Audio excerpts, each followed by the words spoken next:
I'm telling you, man. Sports Greek is amazing. I love it so much. I use it every day. He also has an affinity for steak. I like steak. Get the Steak Podcast daily at patreon.com/sportsgreek. We start off the show today with the sports question of the day. And during the Olympic Games, I had a text chain going with my old college roommates, our buddies Don and Tom. And I got this text from Don after one of the nights gymnastics was on. This requires Craig Miller thought and research. At 4'8", could Simone Biles dunk off a regular hardwood floor? No way. He continues, she gets a head height of 11 feet 8 inches off the tumbling run on the gymnastics floor. So her head gets to 11 feet 8 inches. Okay. So that puts her almost 2 feet over the rim. Then he says, on a non-spring regular hardwood floor, does she get somewhat close, at least close enough to catch a lob at her apex? Okay, she's going to have to do like some sort of crazy flip, though, too, right? That's how she gets her highest? Whatever it takes. So this is my do that. This is my response. I will say no. She's almost a foot shorter than Spud Webb. Yeah, no way. Does she have twice his leaping ability? No. And she can't palm the ball. She's got to get her hand way above the rim in order to just push it down. Yeah. She can't in any way grab the ball, palm it, dunk it. I guess maybe she could grab it with two hands if it's an alley-oop. Two-hand jam. But I'd love to see her try. She would dominate the dunk ball courts at Denia, which is where we grew up playing dunk ball back in college. Then Tom chimes in, that spring floor is pretty springy. My guess it would be far different on a basketball hardwood, but I would love to see what she could do. Then, a couple of days after our conversation, Kevin Durant, Simone Biles' Olympic teammate, said that he thinks she could dunk a basketball finishing an alley-oop. Okay, you're going to have to give her that gymnastic surface, though. I don't think on like a hardwood court she can get that cartoon spring that she has. No, not at 4'8". As somebody pointed out, she's 3 inches taller than Peter Dinklage. And that picture that I posted yesterday of her and Shaq standing next to each other, I put that up on X. That's amazing. It's amazing. And as a lot of the P1s pointed out, she's in high heels in that picture. Oh, is she really? Wow. So is he, though. What's the cutoff to the being the size of a name we can't say anymore? What are you talking about? A little person? A little person. I don't think that there's a size. I think that's an actual condition. Which Simone Biles she does doesn't not have the condition, sir. I'm worried She's about her. 3 inches taller than Dinklage, did you say? Yep. Yes. That's pretty darn close. To being what? A little person. Oh. What am I supposed to say? Anyway, I can't I'll talk say with you, midget Craig. anymore. Midget. So Whoa! Jerry said it. If well, you're I getting did, and I did. If your moral compass is Jerry, then you're doing something wrong.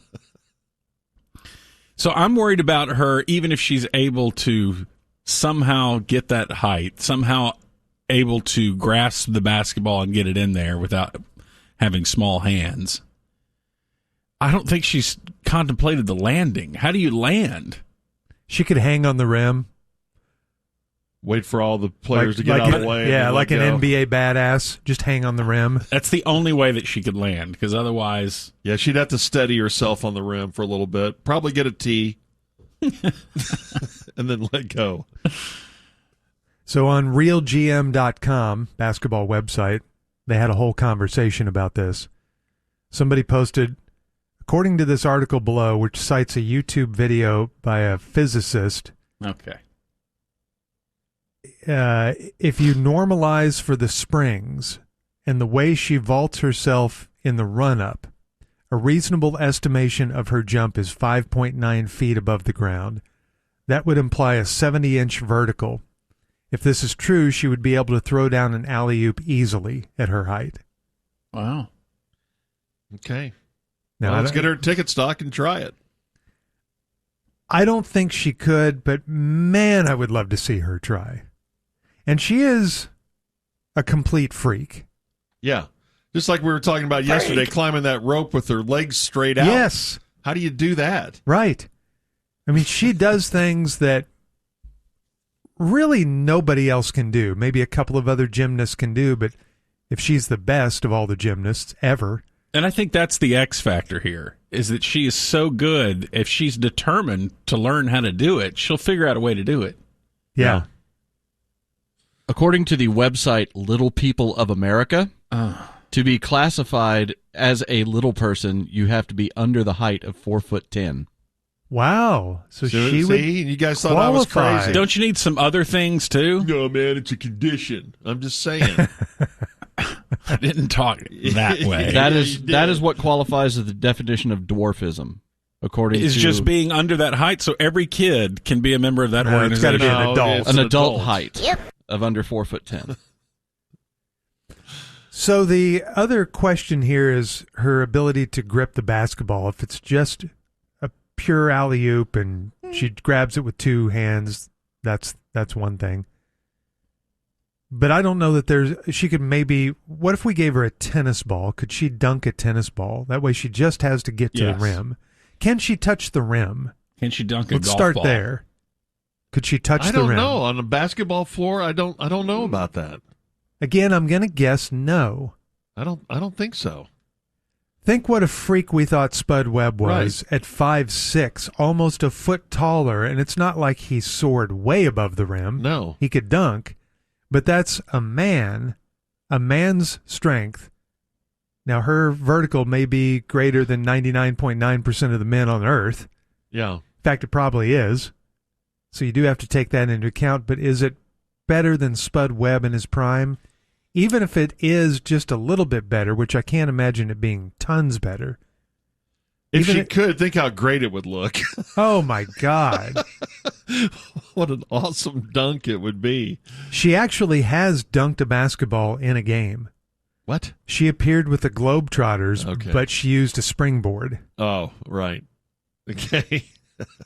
So That's I But wonder, that is that they- dunking experience. yes, I do wonder if she could dunk and the Globetrotters had invited her, wouldn't she have said, wait a minute, I don't need the springboard. Right. Let's give this a try without. Just throw it up there. Watch this. Yeah, Maybe they contacted her last minute, though. maybe. So- Or even if it was last minute, wouldn't she say, I wonder if I can do this without the springboard? And maybe she at least tried it then? We don't have that information, but maybe she tried it, didn't come close, and said, yeah, I'll use the springboard. Yeah. I just don't see how she could do it. Artificial turf is pretty springy, isn't it? Depends which kind. Like gotta- at the football surface. Because where I'm going, if you could give her, I don't know how you would hand it off as she's approaching the line of scrimmage and flipping and then doing that, whatever that move is that, that springs her up in the air. But on the goal line, could she Dive take over a the top. hand off and, and dive over the top and then stick the landing in the end zone? Huh. No one even touches her. Well, the problem is if somebody does touch her Oh, on my the way gosh. down, Yeah, that's Mm. not going to We're end gonna well. have to call an ambulance. My guess is she would not want to try that. All right, so that's your sports question of the day that you can kick around the office water cooler this morning. Can Simone Biles dunk? Thanks, Craig. All right, people going back to school. Kids going back to school sparked a lot of school conversation. As Craig mentions, we're going to be talking about that today. Getting squared away, going back to school. Tony says there's something from his school days that he remembers fondly. and that he has been trying to source ever since. He said, you mentioned school lunches the other day, and anytime anyone mentions school lunches, as a North Texas area educated student, it all goes back to me, to the rectangle pizza. He said, I'd buy them for my house if I knew where to find them. Do you guys remember the rectangle pieces of pizza they used to serve in public schools back in the day? Yeah. Yeah. I don't know why it was rectangle pizza back then. It was the only place you encountered that shape back then. Yeah, because I guess they're... Yeah, I don't know. It wasn't like they weren't... The cafeteria didn't get them as individual little small pieces. They had like a big rectangle pizza they would cut up, right? I have no idea. I don't know what the cafeteria technology was doing back there. That's how ours did it. Yeah. You saw them doing it? Oh, yeah. They would bring out the giant rectangle pizza. I mean, it was better than what they usually served, but it's still, by pizza he remembers standards, it fondly. It's not that great. You were just glad that it was, okay, it's close to being... And it's unstable when they would pair it up with some peas and 3 peach slices or something weird like that. At least trying to get you some veggies, some fruit. Which everyone would ignore. But there was something just great about even just getting pizza. Because as Craig mentioned the other day, Salisbury steak, when that was served, it was like always, I don't know about that. It's iffy. I'd rather have pizza. Well, sure. Or hot dogs. Yeah. Sometimes for lunch, I'd just get French fries. Just a huge order of French fries. I know. If you don't keep track of your kid at school, when they start getting options, they go totally off the rails. In the most important formative years of our lives, we have some of the worst nutrition ever. Kids make the worst nutritional choices. And now in some high schools, basically you have, franchises that are in the cafeteria. So that to me, though, seems better than the kid who just eats out of a vending machine every single meal. Yeah. Like for lunch, they just have Takis or Funyuns. Yeah. Nothing natural about that. At some point, we found out one of my kids was going chocolate milk and French fries pretty much every day. And he was complaining about his stomach hurting. Well, when you went over the diet with him, you're like, well, what do you expect? Lunch? Well, I just, I get lunch. Well, what do you have? Chocolate milk and French fries? Every day? Yeah, why not? Can't do that. The magical moment when you got to choose the meal that you have Simply for look lunch. at the food and then choose the food that you wanted. Now, is it still the case in elementary school that there is no choice?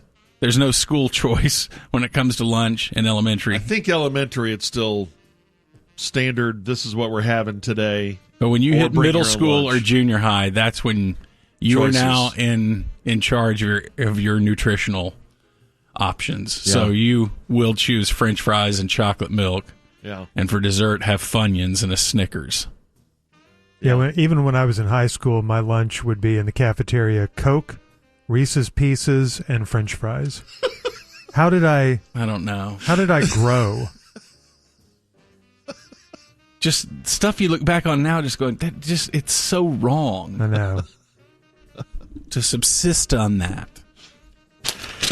Subsist, subside, subsisting, sustenance. Yeah. Sustain on that. Live. Whatever. To have live on that. All right, rectangular pizza. There's some pizza places that serve rectangular pizza, but this not as big a rectangle as schools do. Right. Like they'll cut it in the thin slice, the strips of pizza. Yeah. E. Fratelli. That's how they do it. Yeah. The classic Campese's. Yeah. That was the first place I remember going to that didn't have the triangle pizza. Name of my band, Triangle Pizza. New York State is banning classrooms that reach 88 degrees or hotter because air conditioning is not mandatory in New York schools. But now things are heating up a little bit, and they just passed a bill to make it illegal to teach kids in classrooms that are 88 degrees or hotter. God, I couldn't imagine being in a room that's at 90 degrees inside. I mean, I couldn't focus with other anyway people. on school. How could you focus if it's 90 in there? Going back to school, kids going to be hanging out with each other. We look forward to more slang. You guys, Not really. Skibbity toilet, Ohio, Rizzler, sticking your gat Yo, for real. out. You doing all that kind of stuff? Sticking your gat out for the Rizzler What does that mean? with the phantom tax being Sigma. What? Okay, he's just reading these for the first time. He has no idea what they No, mean. you haven't heard all this kind of mess. I've heard It's just, gat, it's- yeah. And It's everywhere. It's all the brain rot language of Gen Alpha. And, yeah, trying to have a conversation when someone's using all that terminology, it just gets so weird. What does any And of that mean? And it moves fast, too. Well, I don't know if you kept up with all the sleigh and tea and all that stuff that happened before. That was kind of the Gen Z stuff. And now that's given way to, well, Riz has somehow been formed into Rizzler, So I guess that's someone who has Riz. I don't know. Sometimes the terms don't really have a real meaning. They just are a term that you can use to mean good or bad or good or not. And sometimes it's just a word you use. Like skibbity. I'm not sure that there is a definition of skibbity. How do they use it? Any way they want? A lot of times it's strung together in that kind of word salad that I just made. You just kind of throw a bunch of the terms out at once. It's maddening. Yeah, but it's the whole point. The whole point of all slang is to differentiate yourself from the generation before you. Right. And so the idea is that it's supposed to be confusing to, that Gen Alpha is confusing Gen Z now. So someone in their early 20s doesn't quite get what the 14-year-old is saying anymore. And they put you in a no-win because if you are annoyed by it, that's a they win, want. right? But then you think, okay, well, I shouldn't be that way. I just need to start talking that way. Then no, you can't do that either. No. Yes. Which is the point of that kind of language. And you're supposed to laugh. You laugh at someone who's, in their mid-20s using this language. Yeah. Or 30 or 40 or 50. Jeez. Yeah. All right. I'll be charging you guys a phantom tax on that. What does that mean? That was I think it was originally on Kai Sinat's stream. That's what I call him. I don't know. Is it Kai Sinat? I don't know how you say his name. I have no idea. I've watched a total of 2 of his streams, I think, in the past few years. But his friend's name was Phantom, and so he referred to it as it's kind of like a dad tax or when you take something of your kids. So okay. Phantom stole something of his, and then it became the Phantom tax. Okay. But I don't even know if the people using Phantom tax now even know that origin. It doesn't matter that was the origin. It's just you throw it in there. I mean, even me talking about this is so unhip and laughable anyway. That's funny. There's a 13-year-old hitting the dash right now. But Skibbity, Ohio is funny to me. Ohio stuff is all from that meme, the astronaut meme. I missed that too. So that's the one from, you see the astronaut looking at Earth, and then he's saying, I forget, and the other one's holding the gun back behind his head and said, it's all Ohio. It's from that meme. It's all Ohio. Sounds hilarious. It is funny. I mean, the old Ohio meme was funny. Why is he holding a gun at his head, wanting him to think the Earth is Ohio? You'll see it in context. I'll send you the Know Your Meme link, and you can see it. But I think that's where the Ohio obsession became. Okay. So Ohio means, or at least in some contexts, usually means that something is cringe or bad or, it's not a positive thing. Whereas if something is Sigma, then that's good. Man, I think I'm just going to stick with it's bad or it's good. Well, I don't know. This Ohio stuff sounds next level comedy, so maybe come on, I'm you going have to to go be. Ohio. And it's the other trick. Either you're accepting of it, or I am. Or I you're think being a big it's jerk. maybe the funniest thing I've ever heard, to call everything Ohio. It's always a fair catch to where if you criticize anything, then you could just be called old, and then that Right. means they win. Right. And then, of course, if they're lucky enough to get old, they also will. They're like, oh, I thought that we were the generation that was the end all be all. What do you mean? There's another generation? Okay.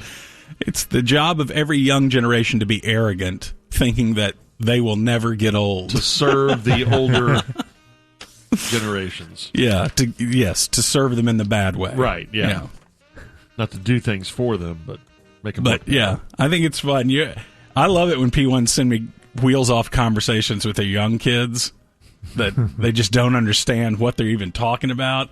And then it is funny because they'll ask the kid, well, what does that mean? And they go, well, I don't really know. I mean, it's hard to explain even what it means because the internet has made slang move so fast now. Yeah. Because slang is just fashion, right? And it's fast fashion, fast verbal fashion. And so that moves pretty quickly. So enjoy Yeah, that. I Get guess ready. so. Back to school. Back to school. All right. I didn't have time for my Muni story. I played a Muni. So I was You did? There's no yeah, way. it's all right. I'll tell you later. No, you didn't. We always did got the not play corner. a We got the Muni. corner at 9:15. Okay. 9:15, Gordo tells us what Muni he played yesterday. Ryan informed us during the break about someone who sounds like a true freak that the Mariners drafted. Durangelo Cincha from Curacao played with Mississippi State last year and was drafted 15th overall by the Mariners. He's got, I've found a video, I'll post it on Twitter too, that his glove looks like it's cut in half of a lefty and righty glove and just stitched down the middle. Huh. So there's a big webbing, and then it's got just the same on either side. It's symmetrical. Really weird. Okay. So he can switch hands with that. And it looks like he throws about 95 from each side. Oh. Yeah, it's pretty crazy because it's the video I found has him pitching from both sides too. You can watch it. It's got dirty stuff from both sides, slider, cutter. Cool. You're going to post that on X? Yeah. And what are you? R. Baldwin 7032. Okay. I think it's unfair that you have to declare which side you're going to pitch Surprising. from. Yeah, and I think batters should be allowed to switch in the middle of an at bat. Are they allowed to do that? You're No. always trying to trick it up. I don't think so either, but you should be allowed to do it. Why not? It'd be more entertaining. If you're down by 2 strikes, you're like, well, screw it. I can't hit from this side. Might as well try the other side. Although if you switch during the at bat, it would defeat the purpose of switch hitting because you're starting, let's say, from the left side because Right. you want the slider to come in on you and not break away from you. So you'd be making it easier on the pitcher if you went to the other side. True. Yes, that's true. But if you're facing a switch pitcher, it would be funny to see a switch pitcher and a switch hitter. Yes, allowed to do whatever they want. Allowed to do whatever they want and then battling each other. All right, let's Muse in the news. It's brought to us by D&M Auto Leasing and All Pro Foundation Repair. Texas Attorney General Ken Paxton. Power down. Do we not have the power down sound? Remember that? The Obi-Wan Oh, yeah, we still Kenobi got that turning in there down the somewhere tractor there. beam sound.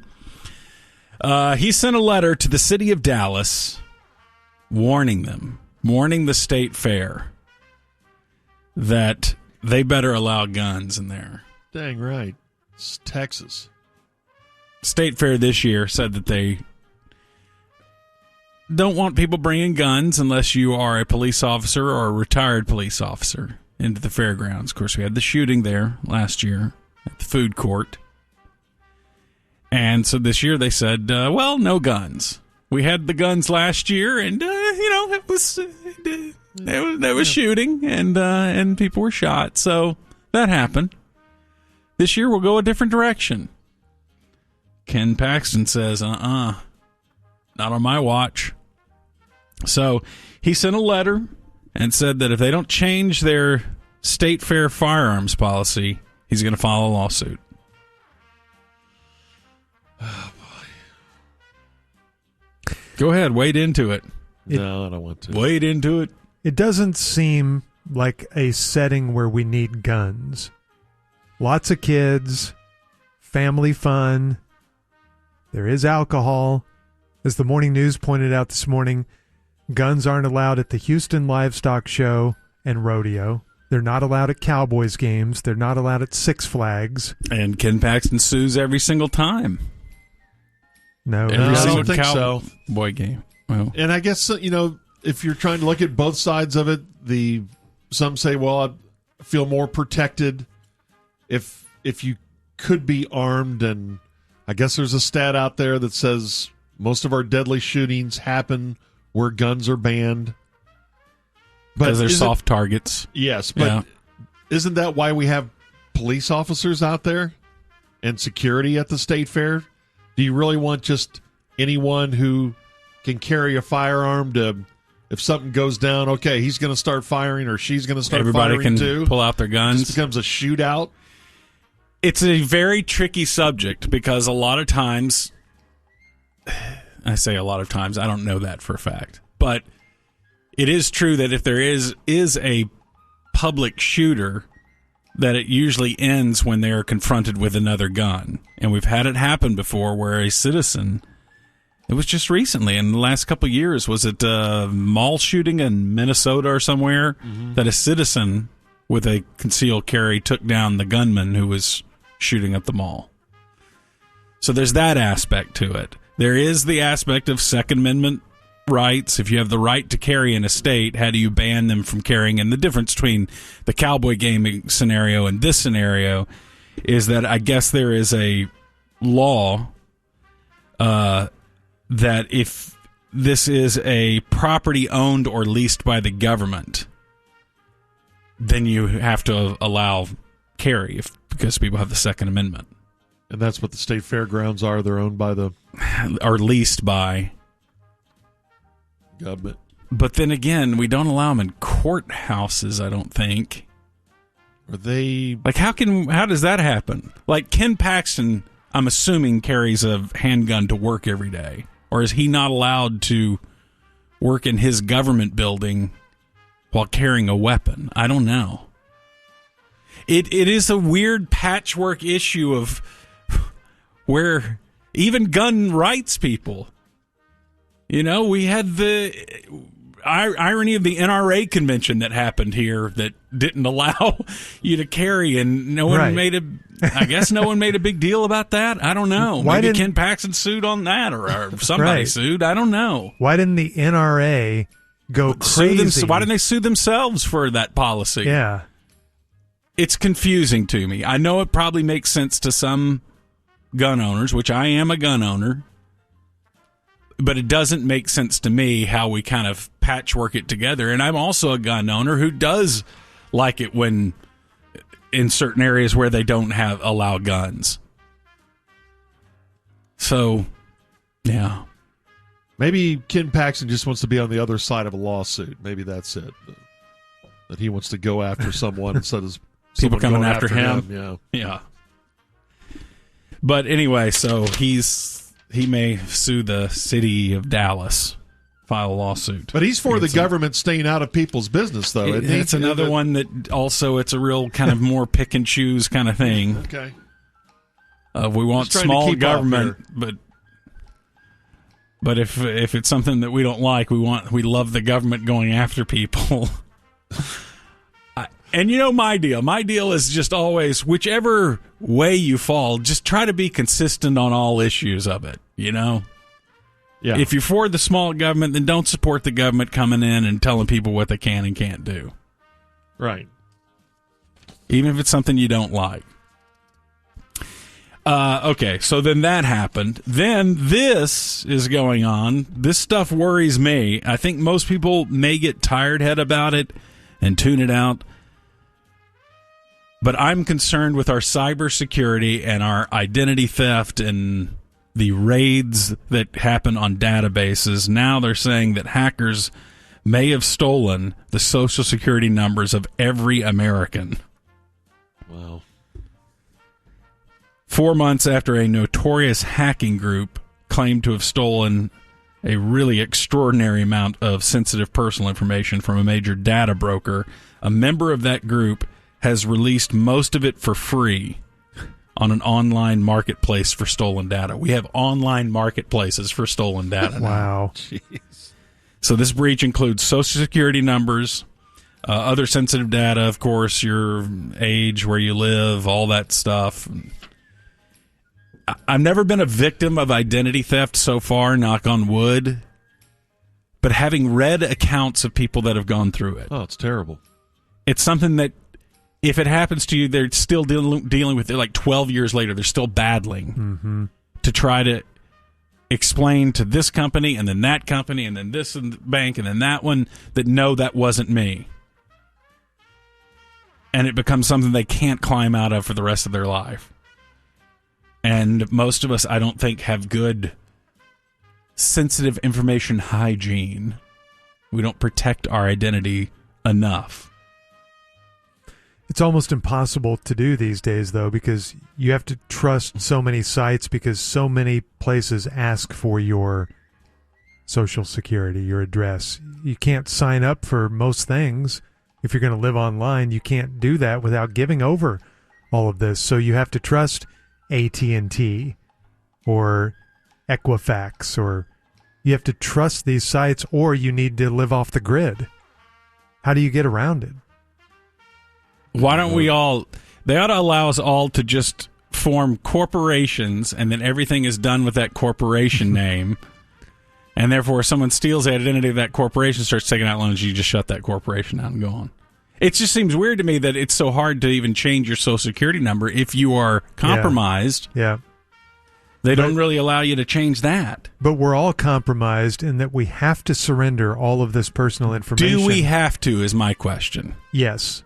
If you're going to live in the world today, which is online. Now, as I said, you don't have to. You can move off the grid. You can live in the Alaska wilderness, and you don't have to give any of that up. But I'm saying that the same thing that we used to have the discussion and argument about many years ago. When someone would ask for something, and I would say, I'm not going to do that, and a long time ago, you said, just give them your phone number or whatever, don't hold things up. Right. You don't have that attitude now, but I'd be like, well, but why? Why do I have to do that? I can still buy the product without giving it to you. I think we all default to this mindset of, well, if they ask and say that they need it, well, then I have to give it to them. Yeah. And I think oftentimes you don't have to give it to them. I mean, if someone's saying, okay, fill out your name and so on, and I'm like, well, I'll just give you a different name. No, you have to use your real name.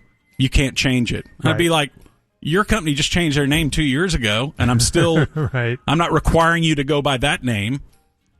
I think you're right about probably 75% of the information we give over, but there's 25% that we have to give over. True, there is some that you do have to give over. To certain entities that if you want them in your life, and most people do, you have to surrender it. So we're in a position where we're all compromised, and we have to trust that the cybersecurity of that government entity or that private business that we've had to surrender our information to in order to live our lives, we trust that they're secure, and we're finding out more and more they're not secure. Right.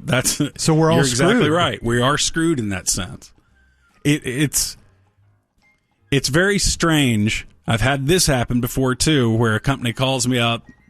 They're the bank or whatever. Yes, this is the so-and-so bank, and is this Gordon Keith? Yes, it is. Okay, I need your Social Security to prove that it's you. I'm like, well, no. You're calling me. The onus is on you to prove you're who you say you are. I think it's the heinous is on them. It's the heinous is on them. Right. But just think about that simple choice that we all have to make every day if we're online in some way. Yes. When you buy something, you either do it from a direct draft from your bank account, so you have to surrender your bank account number. I do that very rarely. Or you buy it with a credit card, and you have to surrender your credit card. There's or at least a little protection there. Or your PayPal, information, or whatever it is, Venmo. You have to surrender something to get something done online. Right. Yeah. So you could be victimized in any one of those ways. And then there's these hacks, and the hackers know they know which businesses to target that don't have the most updated Right. security. Hospitals. That's why they always go after hospitals. By the way, was this domestic or foreign? It does not hacking? say whether these were foreign hackers or not.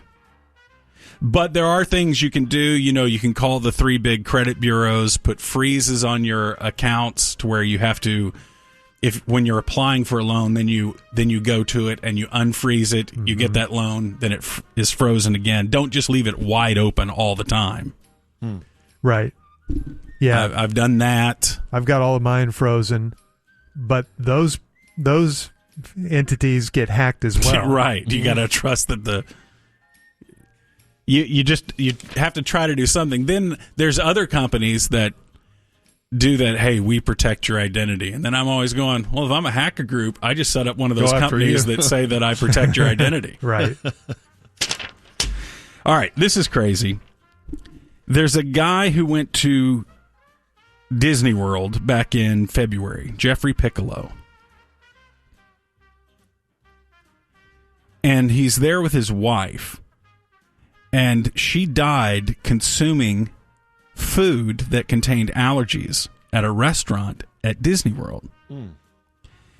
So he then filed a lawsuit because they said, hey, my wife has these allergies. They were assured by the server multiple times that, okay, it didn't have whatever ingredient it was that she was allergic to.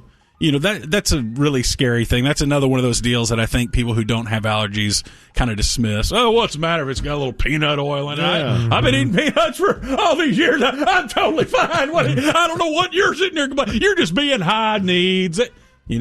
All that dismissal. Yeah. But it's serious business, people who have these allergies. Well, she ends up dying as a result of this. He files a lawsuit against Disney. Disney's lawyers come back and argue that he can't file this lawsuit, that it has to be settled in arbitration, not in the courts, but arbitration, whatever the difference is between those two things. You know what I'm saying? Because he had signed up for Disney Plus online, and in the terms of agreement of the Disney Plus, one of the boxes you check is that any disagreement that you have with Disney has to go to arbitration. You can't do the... Holy cow. So that's the... That doesn't make sense. That's the workaround argument that they're making. Back to our other conversation. Once again, exactly. We all just checked the box. Click the boxes. Oh my God. Nobody agreed to. Yeah. Just hit agree and then move on. And leave yourself vulnerable to something like this. Yes. If that is true, you know what that proves? That Disney truly is a Mickey Mouse organization. Okay. And in L.A., in the Olympics that are going to be in L.A., they're adding some sports. Flag football is being added. Mm-hmm. That's exciting. Baseball and softball are returning. They last were in 1992. The Olympics in Barcelona was when baseball, and then softball was in 1996 in Atlanta. So they're returning. Lacrosse is coming back to the Olympics. Last time it was in the Olympics was 1908. Wow. Cricket, first time since 1900. That's amazing as big as that sport is worldwide. Huge. Squash is debuting at the Olympics. Okay. So adding a few. That's exciting. I like it that the Olympics actually mix it up and add some new sports. Yeah. Some drop out and some come back. Tom Johnston is 76. He's the singer and guitarist of the Doobie Brothers. So he knows Michael McDonald. He's got the whole package. Michael McDonald. Michael McDonald. Phyllis Smith, the actor from The Office, is 75. She played Phyllis. Deborah Messing, 56, from Will and Grace. Hollywood wanted her to have bigger breasts. Why did you just say that? She's talked about that. Did you hear that Hollywood wanted her to have bigger boobs? You just said that. I must have said that last year on her birthday. Ben Affleck is 52. Does he make you nervous? With his niblet teeth that he got fixed? His life. Wow, listen to that. His life makes me nervous. Yes. He still smokes. Anybody who's that rich and famous but looks that stressed out all the time. Yeah. He's always spotted in some grainy paparazzi photos smoking out back by a dumpster. Natasha Henstridge is 50. The actor from Species. Joe Jonas is 35 from the Jonas Brothers, All right. formerly of Westlake or South Lake or North Lake. Westlake. Or East Lake.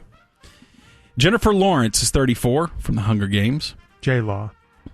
Boban Marjanovic is 36. Maverick Great. Good dude. Matthew Judon is 32. Mm-hmm. And you're up to date. Okay. I'm going to end on that high birthday. Okay. There. Yeah. In this segment, we're going to talk about back to school. This is the week that the great majority of kids went back to school here in the state of Texas, elementary and high school. I think most of the colleges are cranking back up too here in the next week or so. Just about everybody's back as of yesterday. And back to school always makes me think about all the gear that we had to have to go back to school. And so I'm going to start this segment with a little show and tell. Because What you got? guess what I dug up? Something from the school days, eh? Whoa! You have that? It is Holy cow! my NFL lunchbox from my grade school days. How Isn't do you this... still Lucky were have you that? to have one of those. Tell me you about threw it. away everything. I keep that's some great. stuff. You don't throw away the greatest lunchbox of all time. Man, No. it still Football. looks cool, too. Yes, this is just... There's nothing better than this. And when I got this, it's all that I wanted to look at. It's all that I wanted to carry. So this is 1975. Did you twizz a picture of this out yet? I will. Okay. I'll twizz one. Okay. So on the one side of the lunch pail, it's got the National Conference, and you can see the Cowboys, Falcons, Saints, Bears. Notice what's missing. No Tampa Bay Buccaneers yet. Oh, that's right. That's pre-Bucks. Yeah, this is 75, the year before. I think they came in 76. Yeah. Yeah, 76, sure. So the year before, so it's a really old school. Look at that old Giants logo. Oh, yeah. And then on the AFC side, you've got, this is the era where I think uniforms peaked. When most NFL teams wear their throwbacks, they usually go with something cool from the 70s. From the 70s, yeah. Now, a couple of these helmets, maybe that Bengals helmet wasn't great. I kind of like the Bengals spelled out on the side. I like it better than what they throw down with the stripes. Yeah. But anyway, yes, and by the way, all these helmets have the Roger Staubach face mask. Right, that yeah. That was standard back in the 70s. Jaguars aren't showing up. Of course, they really haven't shown up from season to season. Hey, Norm. Right. Hello. This is clearly so old that we don't have Jaguars, Panthers, Texans, Yeah. any of the expansion teams. But it got that's the little great. latch, and on the inside, pretty no frills. Not sure what I had going on in there, Yeah, but so you gross. left the What peanut all- butter sandwich in there for a Yeah, while. you could hose that thing out. anyway, sandwich made just by fell apart. Thermos. Yeah, do you have the Picking thermos out a with it? Didn't they thermos used to come for with you. matching thermoses? Yes, but I don't remember having a football helmet thermos. Maybe it came with a generic thermos, but I don't ever remember as a kid having a thermos with helmets on it. I always thought thermos was a funny word. Yeah. Yeah, That's why the song of Picking Out a Thermos was so funny. yeah. So you pretty much scoreboarded everybody in your class when you took out the lunchbox. Everybody. Because I bet there weren't too many of those. The NFL ones? Yeah. No, I think I was the only kid in class. I was easily the most sports-obsessed kid. We were all sports-obsessed, but nobody more than me. The only other lunch pail that I had, and I think it was... Something sounds old about lunch pail. I know, or lunch box. Yeah. I always call them lunch boxes. Isn't a lunch pail an actual bucket? I think that's because my parents called it a lunch pail, so I grew up calling it a lunch pail. But yeah, lunch box. I had one that predated this, and it was an Adam 12 lunch box because that was my favorite TV show. Is that a YouTuber? Adam 12? No, it's an old police show, a Jack Webb show. And then after this, I remember for a couple of years at least, one Christmas, one of my aunts gave us all personalized lunch sacks. They were brown paper bags with your name, Craig, on it. Just like with a marker? No, they were was printed. printed on like there. some company was selling these. Oh, and you got like a stack of 100 of them. Yeah. Yeah. So I remember doing that for a year or so. But I think for the most part, I carried this from probably 4th grade to 8th grade, something like that. Dominant. Here, I'll let you Dominant hold it. lunch. Yes. This is the holy grail of lunch boxes. That is great.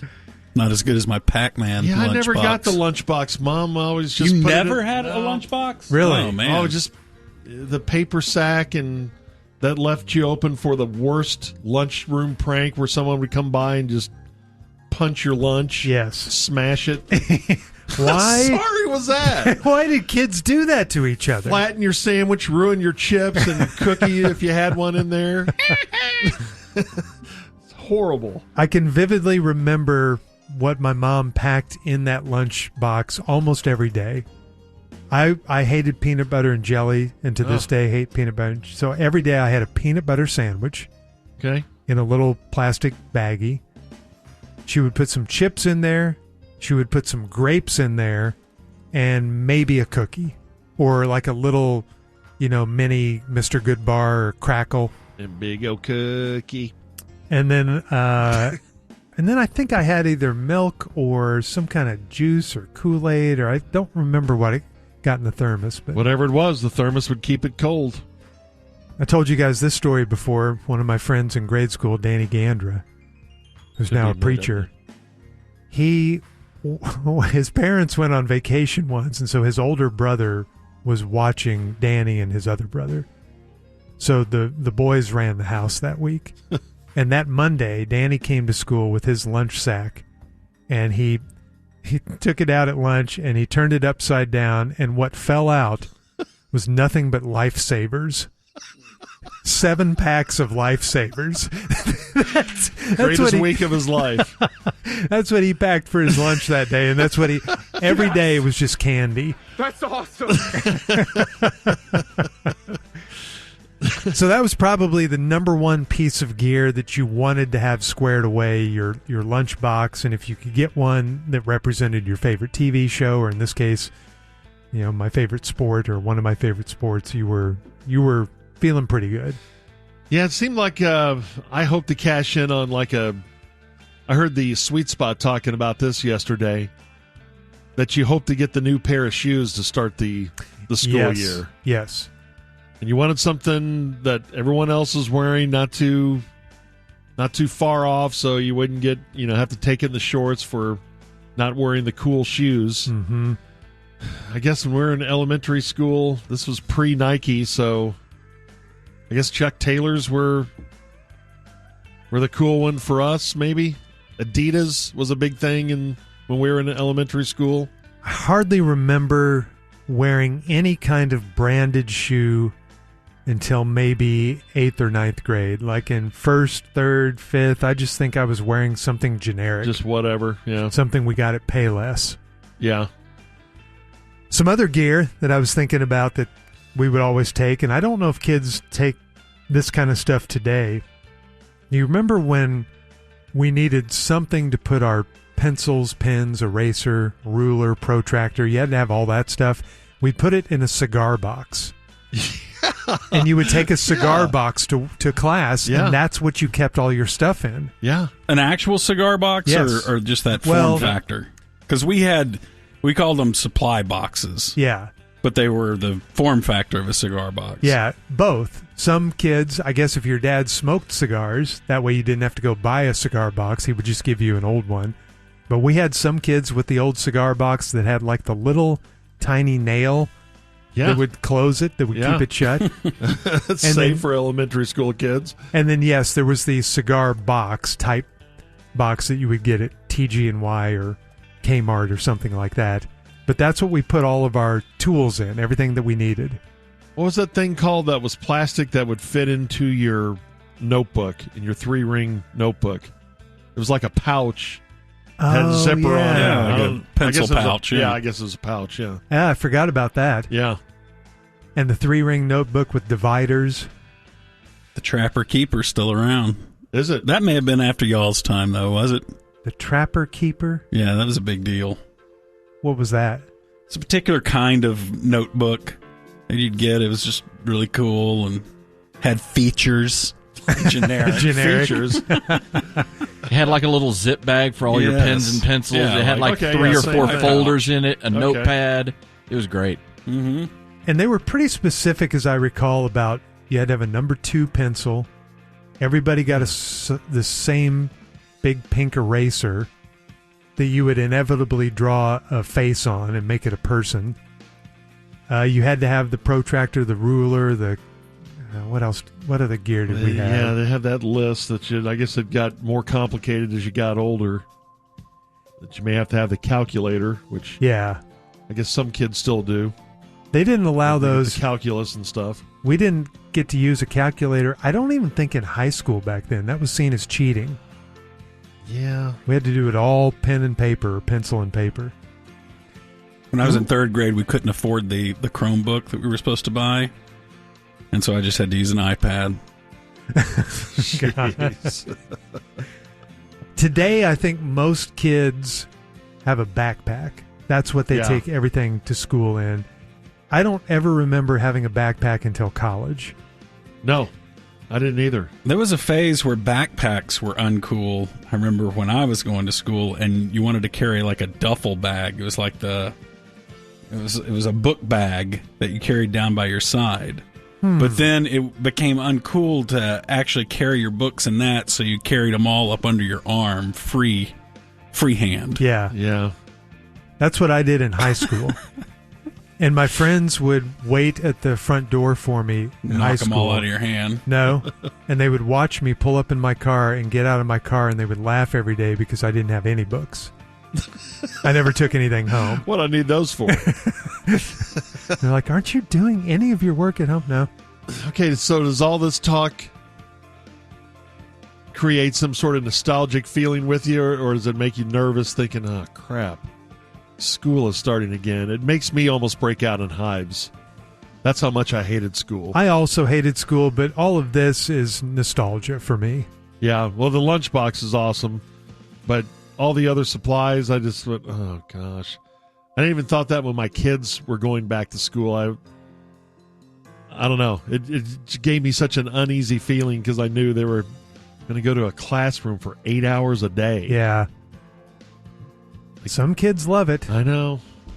I never did. I saw it as prison, but if I could go back and do it all over again, I would see the endless possibilities of what we could have learned. And yeah. Did you guys have to cover your books? Oh, yeah. Yeah, we had sometimes the school would give you book covers, but there were advertisements all over ours. Yeah. Like local businesses would buy advertisement on our book covers. Most of the time, we just had to use a grocery bag, a brown paper bag that we would cut up, and then our mom could do this for us, and I think she taught us how. And that's how we'd cover our books, and then you could draw whatever you want on your book cover. That was a bit of a culture shock to me when we moved back to Texas and I was in junior high. Book covers, not a thing in the Midwest, at least not when I was growing up. Really? And I remember thinking, why are we covering our books? Especially we had much worse weather up there, and we did not cover them. I never liked the book cover. I don't like a cover on any book. You know, when you're reading a book with a book cover, it always slides off. Yeah. It's hard to keep on. And that was the thing when you got to college, too. You put them on to protect your book, hoping that you would get more for it.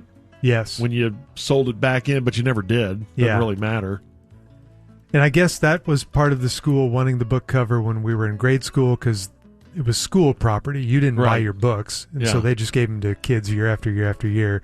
And if you were unlucky enough to get a book after someone like Gordo had one, there'd be genitalia drawn all over your textbook. He would take pride on defacing books every year. Well, it wasn't my books. It was my friend David, and he and I would have classes together in this one biology class we had together. And the goal was always to steal each other's book and draw genitalia on the people, you know, the illustrations and pictures inside the book and the animals in there. Yeah, oh yeah. Yeah, your goal was to run up the fines of the other guy. And at the end of the school year, this was 8th grade, and I had defaced his book so horribly throughout that year that his fines exceeded the cost of the book And, oh no, it was right up under the cost of the book. It was like 60 cents difference. Like to buy the book, it was $30, and his fines were like, $29. And we could only scrape together enough money, and he couldn't go to his parents because they would get mad at him. Well, especially when they saw So what he you had drew to in there. scrape together the money and everything, and we couldn't get enough to buy it. And meanwhile, if only we had bought that thing, it was like the comedy Bible for us that year. Some of these creations I had made on these animals with this elaborate genitalia. It was so great. But yeah, we used to prank each other all the time, defacing each other's books. In the early days of the ticket, when we had newspapers I laying don't know around what you're here, talking about. I don't even know where you're going with this. Gordo would continue that practice every day. Yeah.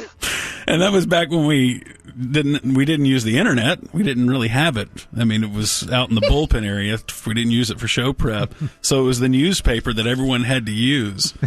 And I would deface it early, and everybody for the rest of the day had to read news stories with people with big genitals. Tell him to stop drawing that on the newspaper. Well, speaking of back to school, coming up next, Dr. Carleton Maxwell, who is an educator. They're back to school at UTD. He's going to talk to us about the psychology of going back to school. Patreon.com/SportsGreek. But first, let's open the door and welcome into the studio Dr. Carleton Maxwell, who's a sports psychologist and teaches psychology at the University of Texas at Dallas. Good morning, Dr. Maxwell. Good morning, George. Good morning, Craig. Always good to see you. First to sing good morning, Craig. Let me just have a coffee. sip of my morning. You don't have to put it right up to the microphone. You okay? Fine. Ooh, I needed that. A little pick me up, a little wake me up. I have to have me morning coffee. As an educator and also as a teacher, I'm so glad that you guys discussed going back to school. That's right, good. you're going back to school Because too, going back to school has a lot of psychology to it. I know a lot of people may feel apprehensive about going back to school. And I want you to know that if you're going back to school, you're going to be okay. You're going to be okay. Yes. Okay. I want you to know I understand whatever you're feeling is okay. I want you to feel empowered to feel scared. Okay. Don't be scared of feeling scared. But also don't be scared of feeling scared of being scared. I don't follow. I'm so empathetic. It's unbelievable. And in whatever you're feeling is okay. I want you to know that it doesn't make you a freak to feel like a freak. And I want you to hear me say this. We need to quit committing genocide on educated bodies. There, I've said it. Okay. I'm always apprehensive going into a new school year, even me, who's done it many, many times. Mm-hmm. I'm always wondering, what will all the young college guys think of me? Will I be able to get through to them? Will they easily absorb my information? Right. No matter how hard I give it to them. Will they give it to me hard or give me a hard time? You're always worried about those personal dynamics. Sure you are. Yeah. Yes, and I'm teaching a lot of new classes along with some of my old classes. Mm-hmm. Like Psychology 101, Psychology 102. Psychology? Yes. One of the classes I'm teaching is called Servicing the Analogies of the Political Lack of Politics and Postmodernism in Service of Current Political Power Structures. I don't follow. By the way, why are you so concerned about how the male students will react to your teaching? Or female. Oh, okay. Well, you didn't say Yes, that, we- though. I Yeah. don't know Okay. why. I mean, did I say male student? Yes, Okay. yeah. I didn't say- I don't know. I don't know why I said it. It's weird. So both. Jeffrey Dahmer. That was weird. It was weird. Another class I'm teaching, Oedipus and his hot mom. It's really good. Okay. A lot of people signed up for that. And also theories of PTSD and Cubs fans. All of these are new courses Interesting. that I'm Okay. teaching at UTD. Okay. And let me say, Did you guys watch the Olympics? Yes. Yeah. Oh my goodness, that's some of my favorite spurts ever. Yeah. Okay. So many spurts in the Sports, Olympics when I was watching men's Olympic diving. Have you watched this? We saw It is some. amazing to watch them do that. And men's gymnastics. You loved Oh it. my goodness, Yeah. yes. I wonder, do the females do gymnastics too? I was gonna All the ask, Olympics? did you I don't watch- know. did I don't you know. watch I any? didn't see any of that. But anyway, I Yeah. love the Simone Biles? competition. There I was love the women's competition. sports, you know. Especially when it's hard. I love the competition. And the Olympics, it doesn't get better than that. Oh my God, I was so glued to my set. Hand towel by my side because I sweat a lot when I'm nervous, you know, Okay. rooting Yeah, for right. people and Okay. everything. And I had my jar of Vaseline because my lips get so chapped, you know. But anyway, the Olympics were very, very insightful, and I wrote a complete book on the review of the Olympics that announces all the winning times. I just published this. Well, that's more That's of a... unnecessary. It's a very large printed book of all the winning Olympic times and program. records set. Yes, but I've also brought some spirits books for you guys Great. about some of the local teams here. Okay. This is George. I brought this one for you. It's called 14.1 Billion Reasons I Don't Care About Your Criticism by Jerry Jones, and he signed it to you, George. Wow. To me Yeah, he signed specifically. it specifically to you. Okay. Yeah, he made me This mad at one me. I have in my knapsack here. Oh. Here. This one is for you, Craig. Oh, thank you. It's called "I Can't Believe We're Going to Rely on Zeke" by Mike McCarthy. Oh, Mike McCarthy wrote that. Yes, he Wow. did. He did, and it's with a foreword by Desiree, Who's that? Desiree. the girl that Zeke honked at the Greenville Avenue parade. Oh. Yeah, the St. Patrick's Day parade. This one is actually for Jacob Denimore. Oh, Jacob Denimore. okay. Jacob Denimore. Yeah, Daddy. Yeah, Daddy. It's called "Running on Empty: The Pre-Story of the Cowboys' Running Game in 2024." The pre-story. Written Big- by Bob Sturm and George Dunham. It's a big topic for you, the Cowboy I running didn't game. know we wrote that. With a prologue by Tommy Agee and Jackson Brown, the Oh. author of the song Oh, okay. "Running on Empty." Okay. How about this? Craig, you, I believe, have a little bitty one. I think you got a little one at home. Yes, we have a little one at home. This is "Give Me My Damn Money," another new coloring book by C.D. Lamb. So you can give this to yours. That's a coloring And it book. comes great. with one green crayon. You simply instruct your daughter to color in the money that CD is holding in each new drawing. She'll love it. She will. And do we have any baseball fans in the house? Let me hear you. Any Put your hands what? in the air. Any You say baseball fans baseball? in the house? Yeah, Let me Tyler's hear big you. Put your baseball hands in the fan. air. Well, this is called. This is, "Well, at least I got you one ring, and now I give up" by Bruce Bochy. Okay, he's not giving Yes. Giving up. Yeah, this is from the series called "Other Tales from the Bochy Minimum Trail." So it's a kind of a stretch. But anyway, I want you guys to have this. And Well, thank you, once Dr. again, I'd Maxwell. like to announce that my office is always open to new students who are worried about this new school year. I will comfort them. I will make them feel secure. I will wrap them in my bosom. Okay, male and female. Well, I mean, I guess not so much the females. They tend to comfort each other. Oh, So okay. anyway, I'm you sure guys they have a would good one. use Little some weird. guidance. Guys, get Okay, me. we'll Okay, see. bye-bye. Just for 16, get me. We were talking about lunch boxes because Junior brought up his NFL lunchbox that he took to school when he was a kid in elementary school and showed it to us during the 8:15 segment. I mentioned I had a Pac-Man lunchbox. I believe my brother had a $6 Million Man lunchbox, which is really cool. Lucky. And I think I wanted to get the Dukes of Hazzard lunchbox, but never was able to get one. I That's a think tough that's one. right. And I didn't keep any of my old lunch boxes. I remember I had them for many years afterwards because I remember seeing them around, but I don't know when I threw those out. I wished I'd kept them. We had a former host up here who got into collecting old lunch boxes, vintage lunch boxes. And for our younger P1s who may not remember, do they still make lunch boxes? Yeah, they're basically like small coolers now. Yeah, but I mean the old form factor we're talking about, the square rectangular metal lunchbox. I don't know if they're still making them, the metal ones anyway. I think you can still get like the Ninja Turtles, but it's in that, kind of a cloth Yeah, they're thermo all kind of thing, that right. keeps it cool. Yeah, that kind of padded My kids material. had, yeah. Yeah. God, this is so funny. I found the Adam 12 lunchbox. The exact one that you had? Yeah, because I remember the kid's head stuck in the fence. Isn't that hilarious? That's ridiculous. I always loved those kind of illustrations from books when I was a kid. I don't know what you call that art style. Yeah. But looks like pokey little puppy book that I have. Yes. Right. Like the Dick and Jane books. Yeah. Remember those? Oh, yeah. What do you mean, oh, yeah? Oh, yeah. I remember. Huh. They were great. Oh. But yeah, P1s, you can tweet us your old lunch boxes if you remember which one you had. This is what's great about Google and eBay now.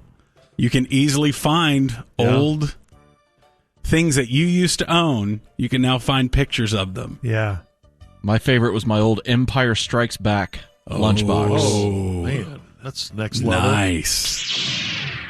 All right, tweet out a pic of that, Daddy. Your old Empire Strikes Back lunchbox. Okay, before we get to the story of playing a Muni, Mark Cuban, is he low profile now or high profile? Lower. That's what I thought. I thought he was lower profile, but he did go on The Daily Show recently. Oh. He was on The Daily Show and discussed his Mark Cuban's Drug Cost Plus with your host, Mark Cuban. That's pretty awesome what he's done with that. Yeah. Yeah, I support him on that. Yeah. And he's bringing transparency to the drug costs, too. He said, that he has deals with, I think, a few hospitals now. He's looking to expand that, but they're going to publish all their contracts with the hospitals online. It's all this hidden cost stuff that would infuriate you. Yeah. And I wish more businesses worked that way, where they just published, hey, look, here's our cost. There's no tricks that we're doing with our cost, and we will charge you 15 to 20% or even 30%, whatever the business is, more than the cost. But what we're making on this. Because the thing I hate the most is when a place makes something for $2 and then sells it for $500. Yeah. It's like, I don't want that big a markup. I'm all in. You got to make money and pay your employees too, all that. But just don't do the gouge thing.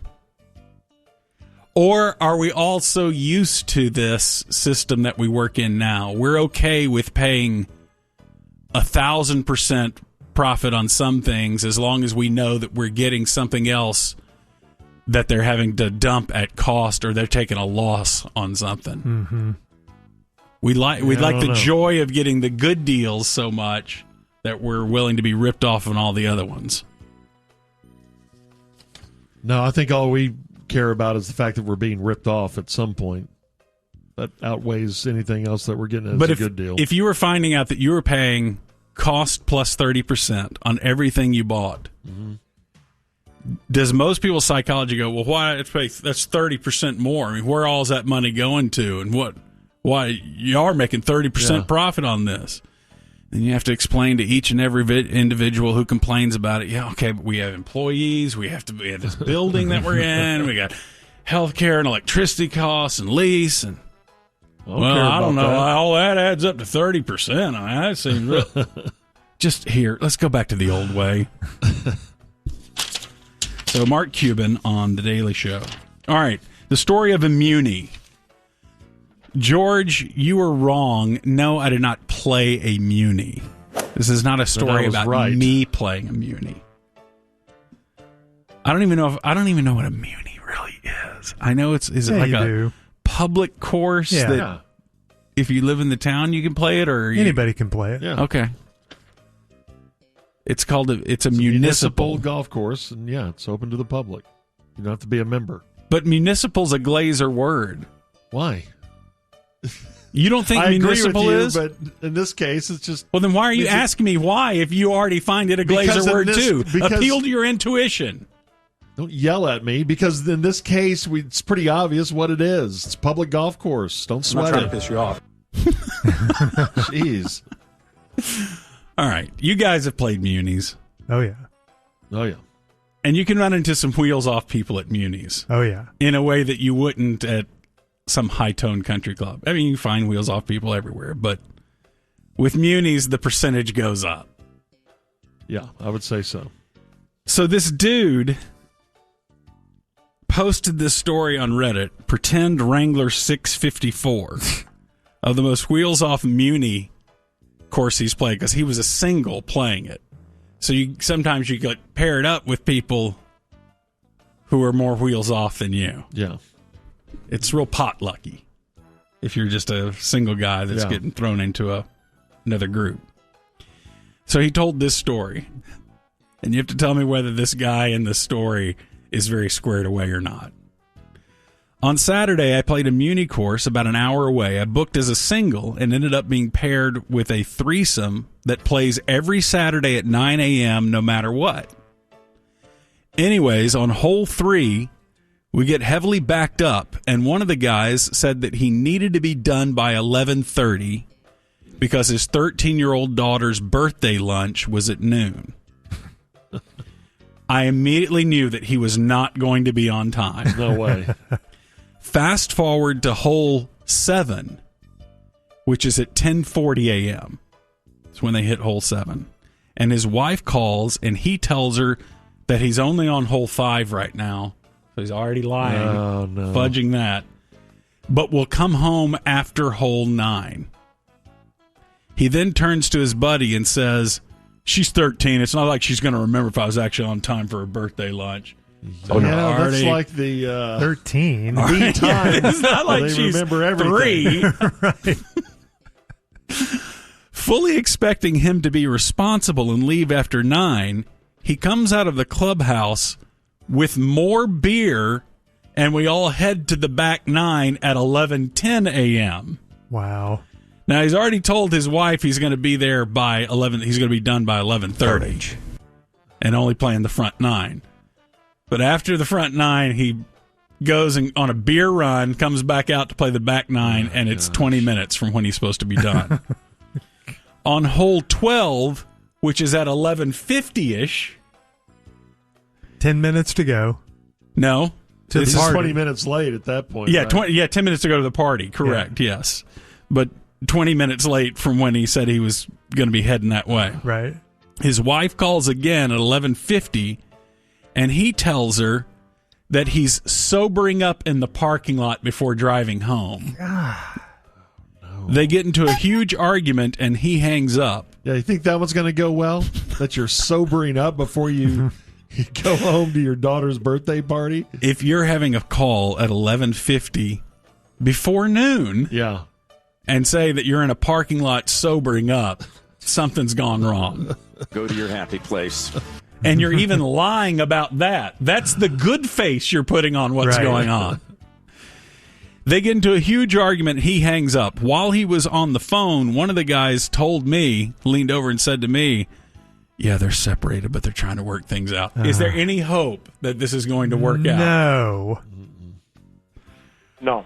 Around 1 p.m., on the 18th hole, he played all 18. We hit our approach shots and see a cart riding over with a marshal and a woman in the cart. Oh, no.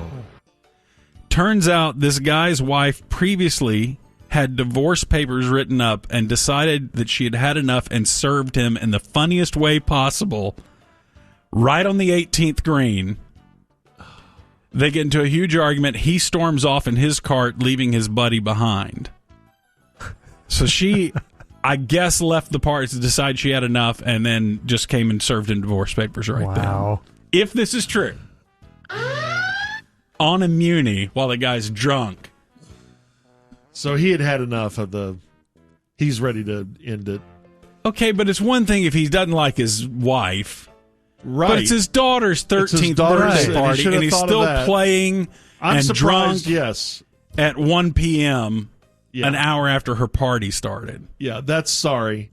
But it's also, don't you think it's sorry for her to leave the birthday party? The serving papers, yes. The one parent that is there, I don't mind her serving papers. There's probably issues on both sides of that marriage, yes. That they just want to detonate. They don't care the damage. Okay, now, I made an assumption here that the woman inside the cart was the ex-wife. It could have just been a server. Right. Oh, okay. So that makes it better. The wife doesn't leave the party. He's just being served with the divorce papers out on the golf course. On 18. On 18. Could they do, okay, You back see to his the approach server. to fathering. I mean, Back to the server. Could they at least waited for him to putt out on 18, then all right. serving? No, you're not thinking right. What if he had a good George. round going? You're Yeah, still. does it say what he shot that No, day? Yeah, what's on the it has line? nothing Was he- to do with it. Was he up 2 bets going into It 18? has nothing to do with it. Let's wait till this plays out He here. should not have been lying and saying No, that he was going shouldn't to have. make it to the birthday party when he was had every. I don't know if he had every intention of playing these 18, but I'm impressed he's Already. out playing on just the day of. Seems like when my kids were having birthday parties, we got ready like the day before. don't you get pressed into service Yes. that day and you're having to mule around a bunch Oh, of equipment yeah. for the birthday party and setting up stuff? Yeah. And did you get those chairs? You get them. You need to get the chairs. It'd be easier to host a golf tournament than it would be a birthday party. Yeah, so Dad always ends up being support crew for the birthday party. Anyway, that's the story of playing. That's a funny one. Wheels Playing off a- Muni story. You got this. All right, Gordo, thank you. That's the corner. Hey, Monty, send news.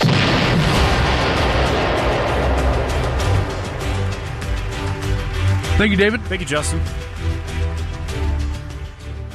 So we start today with a little follow-up to the passing of Matthew Perry. Oh. Remember him? I loved Friends. Passed away in October. He was during all of the our World friends. Series. Tickets Or on. ALCS. Yes. He was in Friends. Yeah. He said he wanted to make it to the ALCS. I'm glad. He didn't say he wanted to clear the ALCS. No, just wanted to make it Just make it to it. Yeah. So, of course, he died of a ketamine overdose. He was found laying face down in his hot tub where his assistant, Kenneth, found him. Well, arrests have been made, and a prosecutor says 5 people have been charged in connection with his death from the ketamine overdose, including the assistant that found him and 2 doctors. So he was undergoing a ketamine infusion therapy, which apparently they are using ketamine a lot more medically now as a way to treat anxiety, depression, pain, but it's, Ketamine is becoming more and more of a factor in everybody's world. yeah. And Everybody. But normally, it's under doctor supervision. They probably give you small doses or whatever. But the DA said the defendants took advantage of Mr. Perry's addiction issues to enrich themselves. They knew what they were doing was wrong. So the doctors were in on it, and his live-in personal assistant, this guy named Kenneth Iwamasa, was basically trying to get him more and more addicted so that he'd have to end up buying more and more. And that day, the assistant Kenneth gave him a shot, and they said when they found him, he had enough ketamine in his system to rival like what they give you when you go under general anesthesia for a surgery.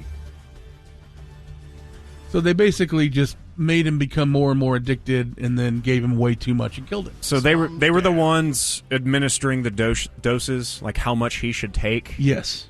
and it just kept getting more. Okay. Yep. Yeah, that's pretty bad. Like, how do you feel about the... I think it was in the Mac Miller death. Like, the drug dealer gets charged for... Or like Tyler Skaggs. Tyler Skaggs is another one where they make the arrest, the attendant, or who was it? It was like a PR guy with the Angels, right? Got charged, and they found... I think C.J. Crone was another ball player that was given drugs by him, and then the guy gets charged for the death. Just kind of feels like, okay, it was, again, victim blaming, but Tyler Skaggs was taking the drugs. Yeah, He was just getting them from this other guy. Conrad Murray's definitely the biggest name, maybe, given all the propofol to Michael Jackson. Because he ended up getting convicted, I think, didn't he? I think so. Some kind of manslaughter charge. Yeah, I mean, if they're knowingly I mean, I guess in some cases it depends on, I guess, what it is. Like Mac Miller, who got oxycodone or whatever, that's illegal. But if you're a doctor and you're knowingly giving them more, you're probably also going to be because brought up on charges. It says the addiction liability is moderate to high. So if there's something that's going to get you that high and it's very addictive, then yes, there is a level of guilt on the provider's side. Yeah, that one's tough, especially for a guy who was, battled for years addiction issues, and he probably felt like he had a pretty good regimen now working with physicians, and then even they were betraying him. All right, moving on here. This comes to us from Iowa. I would say maybe, we bring DJ in, but we know he won't do that when we call for him. No. He likes to hang back. Right. So 48-year-old David Carpenter is facing a charge of attempted murder. That sounds like an Iowa name right there. And he looks like an Iowa guy. He's a big old fat dude with a big neck beard. So he's being charged with attempted murder after investigators arrested him on a case for shooting his dad in the face. The reason was his dad started complaining about his stinky feet. So maybe it's just an offhand remark, like... So retaliation. Well, it says that's how it started. Then it turned into more familial stuff, so they started bringing up all the other problems. The dad threatened him, said, I'm going to shoot you. But David got the jump on him, went into his room, came back, and shot him in the face. Handgun or shotgun? Or does it say? Handgun, because apparently it didn't get him that bad. He went to the hospital and was able to talk to authorities that night. See, so I guess he didn't put it right between his eyes like Agent 47 would. Bingo. This is why people are afraid to tell their friends, coworkers, family that they have stinky feet. They smell bad. But I would tell my family, I think, and feel comfortable in that. Like, we need to just be more comfortable telling coworkers and friends that, hey, kind of need a shower. Maybe mix in a little deodorant. Minor, the reason we did this story was that we have to talk to you about I something. smell great. Maybe not today. Most days. You smell like you're cooking fajita onions down in your underwear. I just ate fajitas last night. That's the only reason why. Smell like roses. You're definitely right. It's a tough thing to negotiate when you're with coworkers, but again, family, especially your own dad, if your own dad tells you, hey, son, your feet smell like crap. You made me this way, Dad. Have you ever told somebody that they smell bad? Yes. Oh, yeah. I do it all the time. Like, not your kids or family. Go like put all the time. Yes. The oldest needs to wear more deodorant. It's just that age. Okay. They never put it on. They need to wear it every day. Well, what about a coworker? She probably or loves a friend? you outing her on the radio. Yeah. It's fine. She's in school right now. Classic Sean. That's like damn near every 13-year-old, though. So it's... At She that probably age, just sprayed a bunch of Axe on, and she's fine. Yeah. Bunch of Tag, or do a couple of spritzes of your Michael Jordan cologne. Like, didn't we have a board Get op? some Will Levis Mayo cologne. Yeah.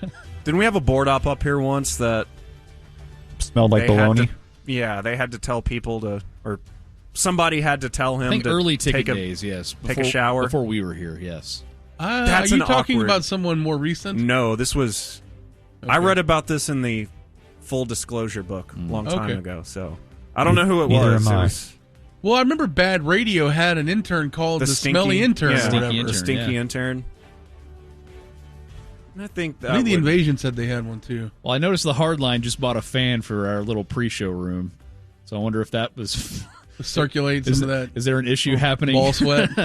Sometimes PM farts drive? will linger in that I room. mean, Yeah, they will. yeah, Bob hits 18 every day before the show. His little R2-D2 So maybe- doesn't have just like some spray deodorant. But shooting your dad in the face. that seems a little harsh. I think there's Especially more to he this was story. in a motorized scooter. Oh, really? no. Yeah, so you got to like angle down a little bit, basically into an execution pose. Boondock Saints. You got to him. really think about what you're doing. Yeah, you got the Akitas on your arm. Yeah. Here. Man. Yeah, No, don't shoot your dad if he tells you your feet stink. Don't do that. at least in the face. Just a warning shot at first. Wash your feet. Shoot him in the foot. All right, our last story here comes to Wash us your from ass. New Zealand, so way, way, way over there. A charity, the Auckland City Mission, had to put out a statement yesterday saying that they unknowingly distributed candies filled with a potentially lethal dose of methamphetamine. So they had to contact up to 400 people and track them down because the sweets they gave out were actually just solid blocks of methamphetamine Oh, no. enclosed in candy wrappers. What kind of candy we talking? What flavor? I don't know if it's your Meth. traditional. This tastes like meth. See, it probably, said strawberry or watermelon or whatever, and these poor homeless people are like, I don't know if this candy tastes very good, but I feel great. I'm getting a lot done today. I'm going to live forever. I don't think they were going to live forever, though, because apparently the amount of methamphetamine in each candy was up to 300 times the level someone would normally take. How much would someone normally take? Who here's done meth? Funnel cake? Raise your hand. Let's hear it. What's the? Come on, why Mr. do we all look Mr. at? Ledecky. Yeah, I hope Katie's not listening. What are we allowed to say on the Yeah, air? we're just bros. Statute of limitations. Yeah. We're just bros being dudes. I may have Theoretically. accidentally done it once. So you thought you were eating a Jolly Rancher? And Sure. it was Let's meth? go with that story. Did your staff sergeant training day you? If you don't hit this, we have a serious problem. And that's why I got was- kicked out. That was him and Will Connerly when he's training Will in the newsroom. You You cool, gonna do man? tickers? You Take gotta this do before your this. first ticker. Yeah. You cool, man? That's how the full-timers do it. Then you Hey. wake up 6 days later. Gotta suck on this Glass D, bro. Give it a hit. The sweets had a street value of $600 per candy. So this was That's pretty expensive for meth. some New Zealand crime organization needs to fire their logistics guy because he did not ship the candies to the right place. They're still trying to figure out, obviously, where exactly they came from. All right, the old work in progress hypothetical. If we wanted to get our hands on meth today, how long would it take for us to get it? Within the day, probably. Like, could we get it before? We live in a major city. We like, could where would probably we figure this Where would out. we go? Like, you have a contact? Is it near the going to 50 or I'm 10 going break? to this guy, the guy putting his head down right now. Anywhere in between, I think we're fine. I'm asking him first. If we were to get it. I will say the people that I would have normally turned to have all left this place within the last couple of years. Okay. Yeah. But Lando could probably we could get it. He used to live in White Settlement. I mean, come on. And now he lives in Richardson. Yeah. No offense, guys. No. Yeah, we don't do a whole lot of meth over there. Step up. I don't Big think our step up. HOA would like it. We could find some meth. We could find some heroin. But yeah, the city missioner said 8 families, including at least 1 child, had reported consuming the contaminated candy, but it obviously tastes like hell, so you spit it out immediately. Okay. Well, that's positive. But then you realize that thing's worth $600. You got a 5-second rule that thing. What if it tastes like butterscotch? We'd have like a horrible. Oh, I'd be done Damn it, for. we got the good and plenties of meth. I know it's like a Werther's original. You're like, you know what? I don't care. It's worth it. Butterscotch was such a like grandpa's I candy, hated it. but it tasted Really? so good. Oh, I I loved it. Give me It all was the butterscotch. it was very grandpa. But I like it those was little good. like strawberry ones that my grandma would have, where it was like, The wrapping paper looked like a strawberry. yeah. I enjoyed the hell out Those are of fine. those. You have to thumb through a couple of sewing needles and and hairpins or Pin whatever cushion. to get to it, Yeah. but yeah, it was always good. Well, watch your candy. Thank you, Justin, for the news. Once again, the ticket presents Why Today Doesn't Suck. Doggone it, if you don't follow your team from birth to death, you suck. And now, here are your hosts, Sean Bass and David Mino. Sad but true. Enter Sandman. Nothing else matters. Unforgiven. Not Dyer's Eve. Of Wolf and Man. Thank you, Lando. The God That Failed. Sad but true. Enter Sandman. Okay. Nothing else matters. Unforgiven. Let him live. It's in a loop now. Naming Metallica songs. Of Wolf and Man. Okay. Let him live. You heard about The God That Failed. You heard about Landecki? Sad but true. Enter I Sandman. did. We're trying to set them up. Yeah. It'd be a cute couple. That'd be wonderful. No. Or the Algerian boxer, one of the two. There's a lot of people that I want to set Lando up with. It's just up to the other person. Yeah. It could be great. It just takes two to tango. Can he balance chocolate milk on his head? What if he could? And we didn't In a know glass or? God That Failed. Have you tried it? I don't think so. Sad but true. Enter Okay. Sandman. 257 Hamulus. Thank you, Mino. ET's Market and Bakery and GimmeTheVent.com brings you a man who is just in time, Monty. Thank you, Ham Margera. Thank you very much. There's Unforgiven. Not Dyer's Eve. Of Wolf and Man. Such a The jerk. God That Failed. Sad but true. Enter Sandman. This is Kevin talking Nothing to else Katie matters. Ledecky on the first date. Unforgiven. Just going to give her Metallica trivia. Yeah, this is my favorite Metallica go-to. song. So do you like load or reload? Would you better, date Kevin? Katie Ledecky right now?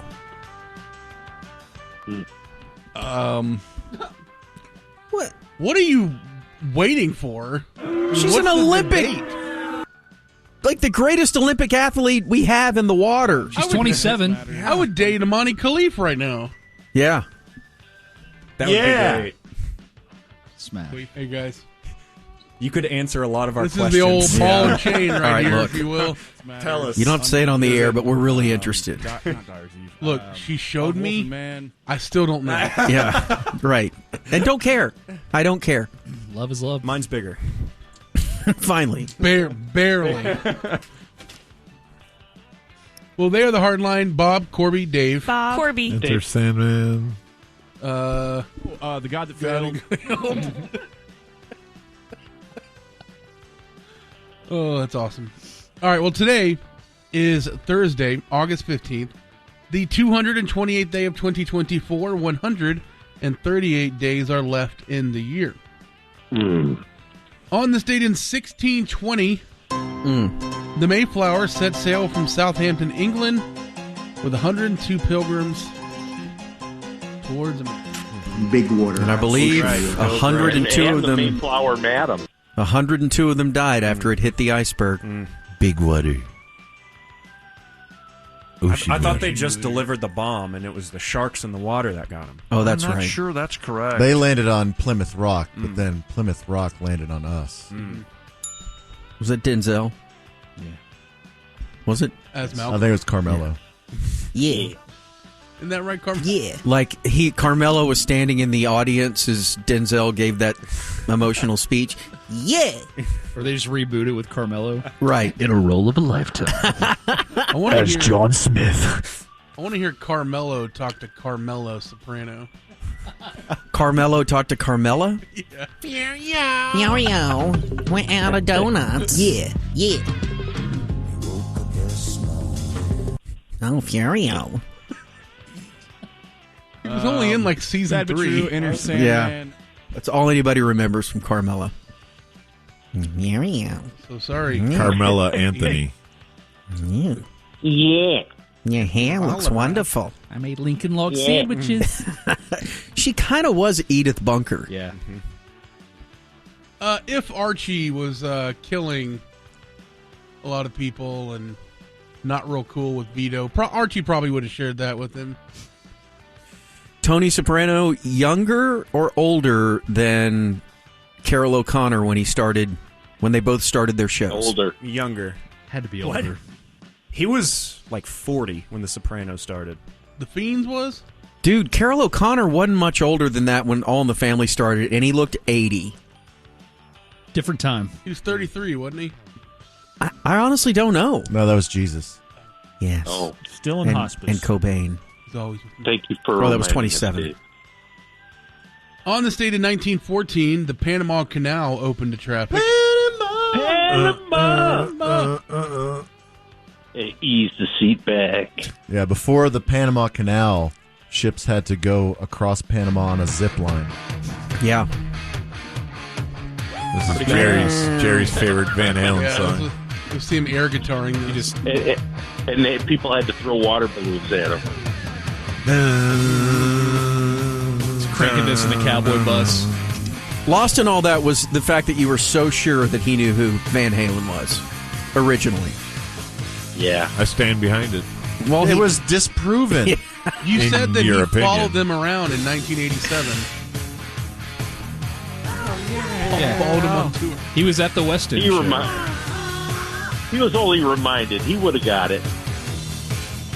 Would we all be shocked if he showed up at a press conference with a concert tee on? You want to hear another fun 80s band piece of shinfo today? Whoa. Please. Oh, shinfo. One of my friends, who shall remain nameless, R.I.P. Frank. could not get upgraded today on a flight from Des Moines to DFW because Motley Crue was all in first class. Oh, my God. Tommy Lee took the baller. last first class spot. He'd have the other seat. Drove the plane with his wiener. So unlike who upstaged me, Corby, on the way to Santa not sure Barbara. you drive a plane. Yeah. Mick Mars can't even sit down. Yeah, Mick Mars, I have to put him in the overhead compartment. You drive a plane for a little while, Lando, and then you get off the ground. I'm sorry, but you're going to have to check Mick Mars. Carol O'Connor was 45. James Gandolfini was 38 when The Sopranos started. Wow. Dang. Older than Juan Soto. Motley Crue. Yeah. And nothing else I think matters. Christopher was older than Juan Soto. Sweet spot. I was not prepared for Wolf and Man. Josh Young to be older than Juan Soto. That's crazy. I wasn't Right? ready for that. He's 6'9", too. That means Josh Young has had it. That's why we did the segment. In 1939, The Wizard of Oz premiered. Wow, we just asked the question if it was 30s or 40s yesterday because the Cowardly Lion had his birthday. Wayne Fonts. Yeah. Oh. In 1947, India gained independence after nearly 200 years of British rule. How about that? We prefer... Don't tread on me! God, man. Another Metallica song. There was nothing better than semi-buzzed Gandhi walking around Ventura. Bro. Semi? I don't know. I didn't know Gandhi drank that much. Semi-buzzed. Don't tread on me? He was loud. It was everywhere. And I laughed like every Gandhi? single time. Every time. Food truck was taken aback. And we all kind of just look around. Yeah. Anybody around? Gandhi like Good? gummies? All right, we're fine. We can laugh. I can't wait till Dave has to explain himself to HR, and his only excuse is, it made Corby laugh. Okay. 1969, Woodstock opened in Bethel, New York. Bro. Smells there. 55 years ago today. Bruh. They didn't have any toilets. No. Yeah. They literally other's had faces. no toilets. It's fine. Have a hot Carl and vote Republican. I don't know about that, Barb. So many Cleveland Steams. In 1975, Baltimore Orioles manager Earl Weaver ejected from both games of a home doubleheader against the Texas Rangers. Yes. Rangers. Earl Weaver, another guy that... A lot of baseball today, bros. I'm out. Is known for having a very large What year was head. that? 75. That's a lot of effing baseball. 2009. Okay, Earl Weaver in 1975. Again, as a little boy, he looked like he was 70. Sure. 60. He was 45. Oh, my goodness. Yeah, he looks old as hell. Did anybody play Earl Weaver Couple baseball nails. on Commodore Nails in 64? the hallway. I'd like to hear more about all of your interactions with Earl Weaver in 1975. Bro, You sure that happened? maybe you weren't into baseball back then. I was. You had extra Game innings. of the week, brother. Not only game of the week, but the UTA baseball camp for kindergartners. It really launched me into a path that I was quite excited about. They had Reggie Jackson Well, that they year, were I think. fast. The first thing they did is they had us. first thing they did is they had us watch the Big Red Machines World Series recap from Mel Allen, and I was pretty hooked. They were inseparable. I'm going to be just like Joe Morgan. That song would get you. Tell me more about this Earl Weaver guy, though. Yeah. You forget, I lived... Okay, here we go. All right. Oh, here we go. I lived 5 minutes from the Rangers ballpark. Oh! Well. Oh, Yeah. Is that by heli or by rolls? You might not want to say the word privilege, but I will. How? Privilege. How? Don't go to your culture now. You pick them back. They used his side yard as bullpen. Don't fall back on your culture with your howling. Didn't you have a secret tunnel? Yeah, to we the did. stadium. We did. It was like here, park it downstairs here. Like how Marilyn Monroe got out of the White House. That's how Corby got to the Right ballpark. from his suite to his patio. Boch only 13 behind Earl Weaver. All-time ejection. And then El Chapo escape out of that one time. There's Corby on his little scooter in the Ranger tunnel. He had to keep his hippos in Corby's side yard for a while. Zonk is What an odd driving request. He the wants to go to a getaway car. Ranger game. Nice. Well, I guess we could keep him out there. I don't know what we're going to feed him. In 2004, Middle reliever in 75. in Athens, Greece, the U.S. men's basketball team lost 92-73 to Puerto Rico. The first loss since adding pros. All right, let's get some runs, Dave. In 2007, former NBA referee Tim Donaghy pleads guilty to felony charges for taking cash payoffs from gamblers and betting on games he officiated. Birthdays. We have But a he always, P1 birthday. he always bet on himself. And black. This from the Bucket Boys. They wish a happy birthday to former Mesquite Poteet Pirate shortstop Ryan Rosser. He is 37. And then it says here, also with a birthday today, Line 4 Gal. What? Who would like a joke from Line 4 Guy? That's hot. Oh, my goodness. Is it going to warm her up? Get something. L4V. Well, little Johnny's father and he are walking down the street and they come across two dogs having sex. Little Johnny is shocked by what he sees and asks his father, "Daddy, what are they doing?" His father, not wanting to lie to him, says, "Well, they're just making a puppy." "Okay," says little Johnny. Father's relieved he doesn't have to go any deeper into it. Next day, little Johnny bursts into his parents' room and sees them having sex. Father jumps up and covers himself up, and knowing he's in for an interesting talk, he walks downstairs with Johnny, and they sit at the dining room table. His son asks him, "Daddy, what were you and Mommy doing?" Again, wanting to be honest with little Johnny, he says, "Oh, me and Mommy were making a baby." Little Johnny pauses for a moment, thinking, and then he replies, "Well, flip Mommy over. I want a puppy." Hey. Like she's flying out of her chair right now. I love it. I love it. Doggy. Our birthdays today. Gary Kubiak is 63. Friendly Kubiak. Eric Bieniemy, 55. Sleeping with Bieniemy. When's he going to be a head coach? You know? Kerry Walsh Jennings is 46 of volleyball. Boban is 36. Greatness. Bobby. Is he chicken? A Rocket? Is he still Capel zone? Or is he playing in Turkey now? Year. Boban team. Turning 75 today from The Office, Phyllis. Hot. Love Phyllis. Hot, huh? Still being Phyllis. Probably would. Yes, you would. I bet she's Phyllis fun. or Katie Ledecky? Katie Why not both? Ledecky. Why not both? When Phyllis started on The Office, she was 17 years old. Yes, little known fact. Wow. Turning 60 today, Melinda Gates. Oh, Bill. man. Bill's broad. Happy birthday, Melinda. Deborah Messing is 56. She's 56 and gorgeous. Turning 54 today, the great Anthony Anderson from The Shield. Oh, wow. Antoine. That is Antoine. My Batman is 52 today, Ben Affleck. Your Batman. He is my Batman. What a spare Batman. Joe Jonas is 35. Which one is he? Is he part He's of the the one that's Joe. on the Musers favorite game show where it's Is a he- bunch of celebrities' relatives? Is he the one married to He's the Game of bonus Jonas. Thrones? I don't know. Was. They're divorced. Oh. To Peter Dinklage?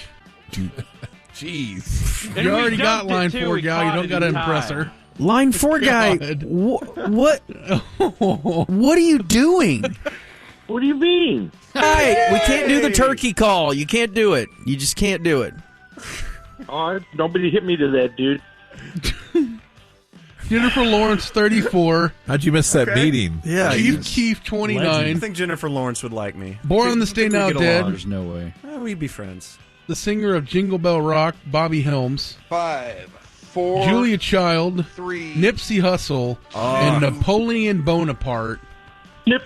That's what I'm talking about. The Adventure of Napoleon Bonaparte. Shut it down! Also, happy birthday to former ticket chick Kristen. All right. Bye, Justin. Broadcasting live from the Bye, Ford. TX2 Energy Bye, Kristen. Mothership at Victory Plaza. Hard by ATH. What does that spell? Death, death, death, death. Well, it is trifecta time. Time for us to remember those who have recently passed away by taking a moment to evaluate just how much they mattered and whether they have the credentials to gain a room in a 3-bedroom apartment in the sky. Where are we, Deej? We just closed out room 401 with Shannon Doherty, Bob Newhart, and Dwayne Thomas. That's an interesting Man, what a incredible trio that is. Well, we start again. Dwayne Thomas will just be in his room with the door closed all the time. Or Willie. You got Shannon Doherty in there. And Bob Newhart. Assuming she's willing to have fun. And Bob Newhart all We'll doing get the a bits. Fantasy football league going Yeah. or something. Who knows? Today we try to induct someone from the World Golf Hall of Fame. Now, if this was just some spared-affair dude that won a handful of tournaments in the 60s and 70s, this segment's going to be about golf. We definitely wouldn't even bring him up. If it was like Bruce Crampton, no offense to the Bruce Crampton fans out there, this guy brought more than just a handful of wins on tour. He was an icon. His name is Juan Chichi Rodriguez, otherwise known as Chichi. Chichi was from Puerto Rico, coming from very, very humble roots. Puerto Rico. Yes, Mr. President. He ended up collecting 30 career victories between the PGA Tour and PGA Champions Tour. But it's the start that really stands out because he got started playing golf in the weirdest of ways. He was born in Rio Piedras, Puerto Rico. His dad worked in the sugarcane fields in Puerto Rico, and when Chichi was 7 years old, he dropped out of school. Wow. At 7. To turn pro? At 7, yes, to be a pro sugarcane cutter. No, his dad was making $18 a week. And I guess Chichi was like, I need to go to work. And so he went to the sugarcane fields, kind of like what we see when we go out to Oxnard and we wonder about the workers that are working the strawberry fields and how old they may be and how young they may be. They're just working those fields forever. 7 years old. If I say that, I get booed. Dave says it. No reaction. Yeah, it was nothing. And starts working the hard labor of the sugarcane industry, and he would carry water on the sugarcane plantation back and forth to workers because he found himself too weak to cut the sugarcane with the machete. You know, handing a machete to a 7-year-old. And he almost died because he contracted rickets and tropical sprue. What? These sound like Dr. Seuss ailments. I don't know. Rickets is some sort of scurvy cousin. So Rickets. There was a golf course near one of the sugar canes. And one day he wandered onto the golf course, literally, like just kind of walked in there and was like, what is this? By the way, rickets, it's a lack of calcium and vitamin D that makes bones soft and bendy. Should have had more sugar. You definitely don't want bendy bones. Yeah, you don't want to be Gumby when you're a child.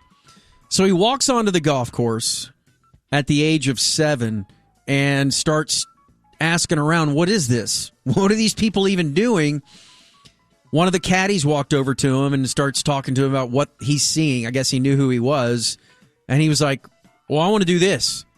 And so he signed up to be a caddy as a second grader. So crazy, dude. It is crazy. The bag's bigger than him. Yeah, and so as legend has it, and I remember hearing him talk about this on TV, he took a branch. Now, this is like so spectacularly weird and folklore that it's true. He took a branch from a guava tree.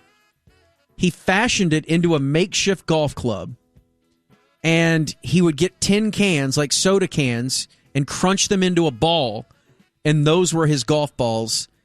And he taught himself how to play golf with the branch of a guava tree hitting tin cans. Dang.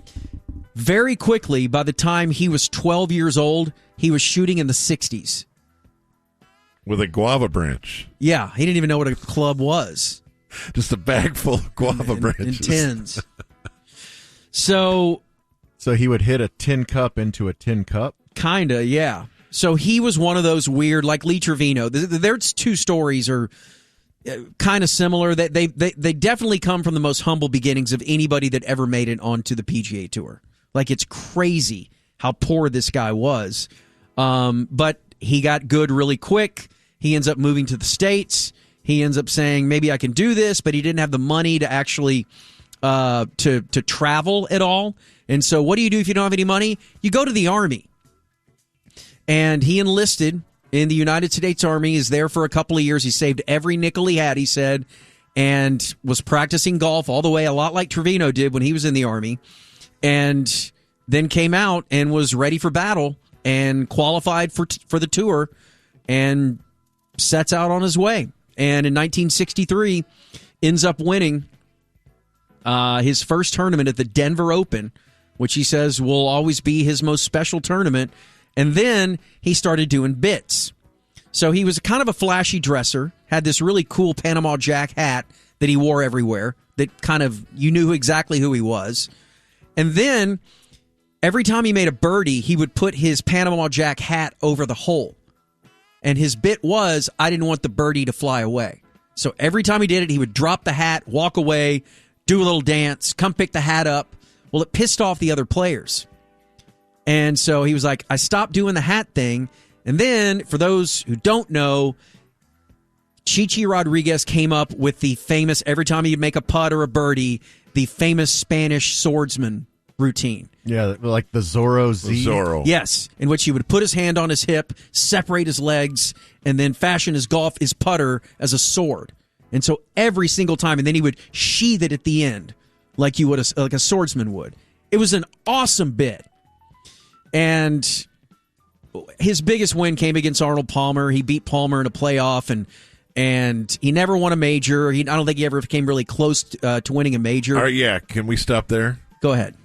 So, yes, the similarities with Lee Trevino are difficult to avoid. Right. And so I guess I just assumed my whole life that he had a similar win total to Lee Trevino. No. Lee Trevino won 6 majors. He won every major twice but the Masters, I believe, right? He won he won you're right. 2, 2, and 2, but Yep. never the Masters. Yep. But an incredibly decorated career, and the number of people that win 6 majors is such a tiny percentage. Like 15 people. Yeah, it's a very, very tiny number of golf Mount Rushmore icons. I just assumed Chi-Chi must have done something like that. Is it because you knew his name when you were a kid? Of course, he's an iconic guy. He had bits. He did not need a marketing department because even if you didn't care about golf, you knew the name Chichi Rodriguez, and you don't really know why, but it's just out there.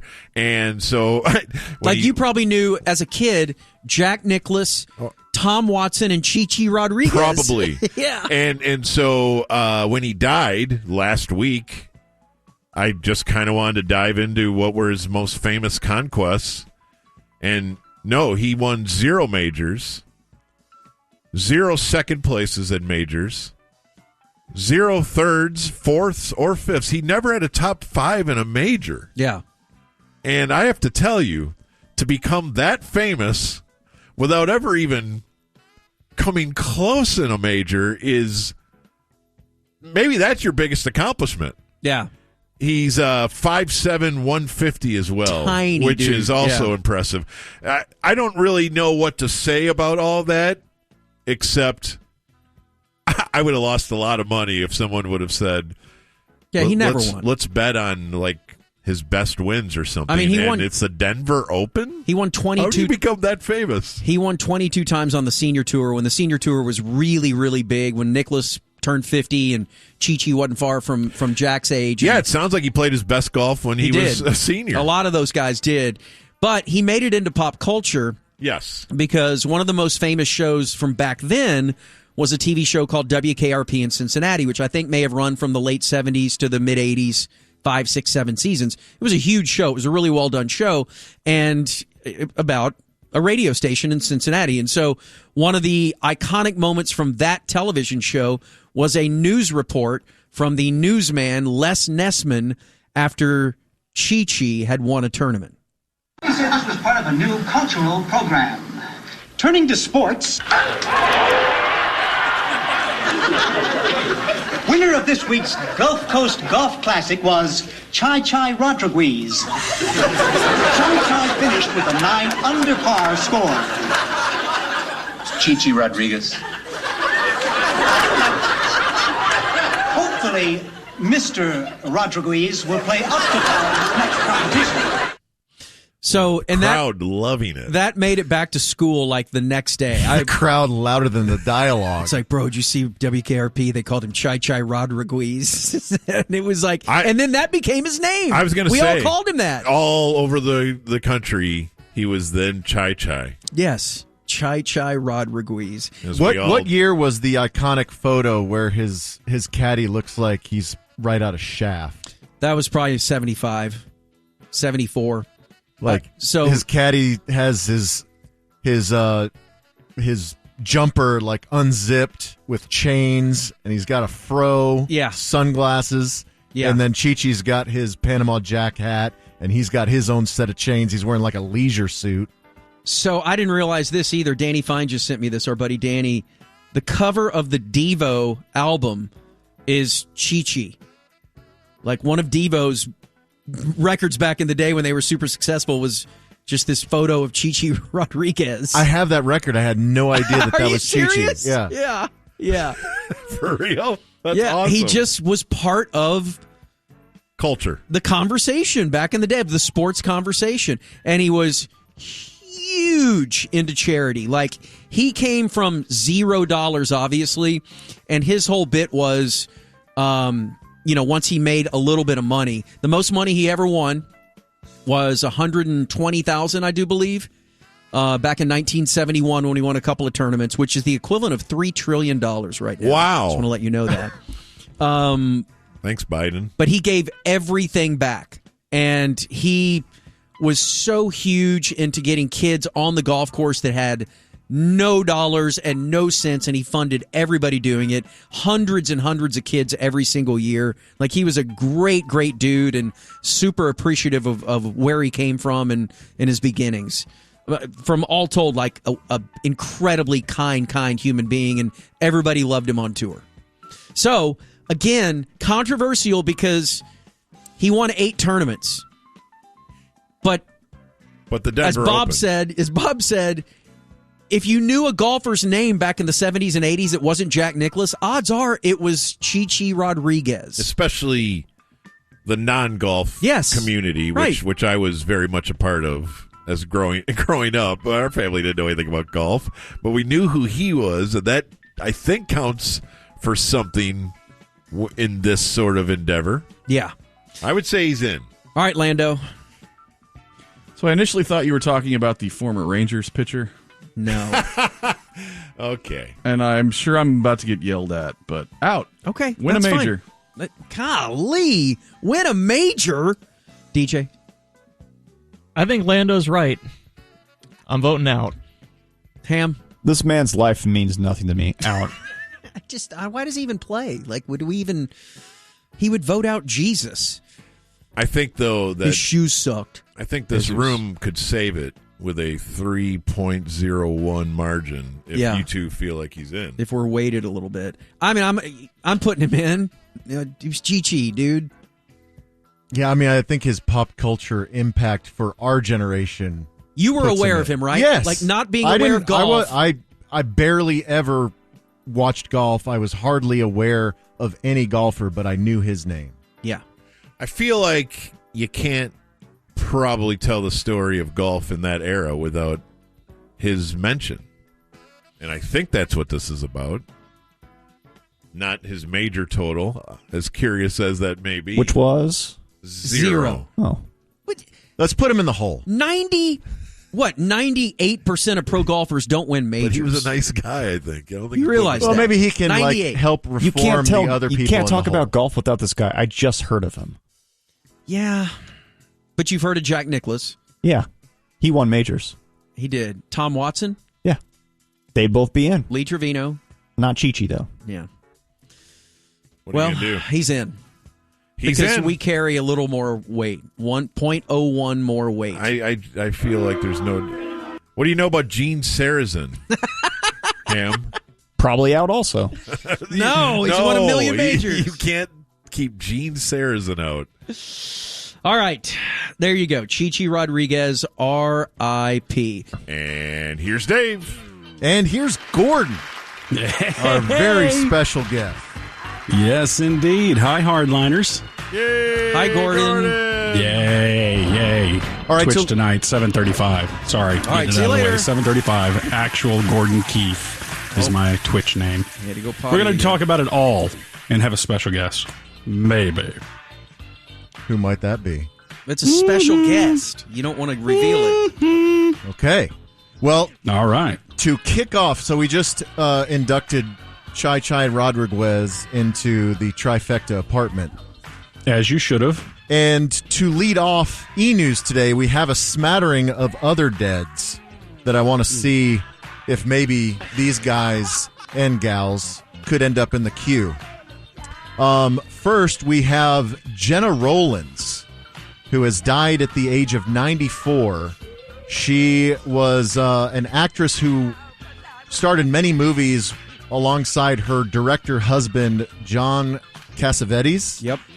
And then she also starred in her son, Nick Cassavetes' movie, The Notebook. And there's how everyone knows her. Yes. She played the old woman? Yes, she played the old woman. Young woman. Unfortunately, she played the woman who was dying of Alzheimer's, Gordon. Yes. Yes. Not the old woman.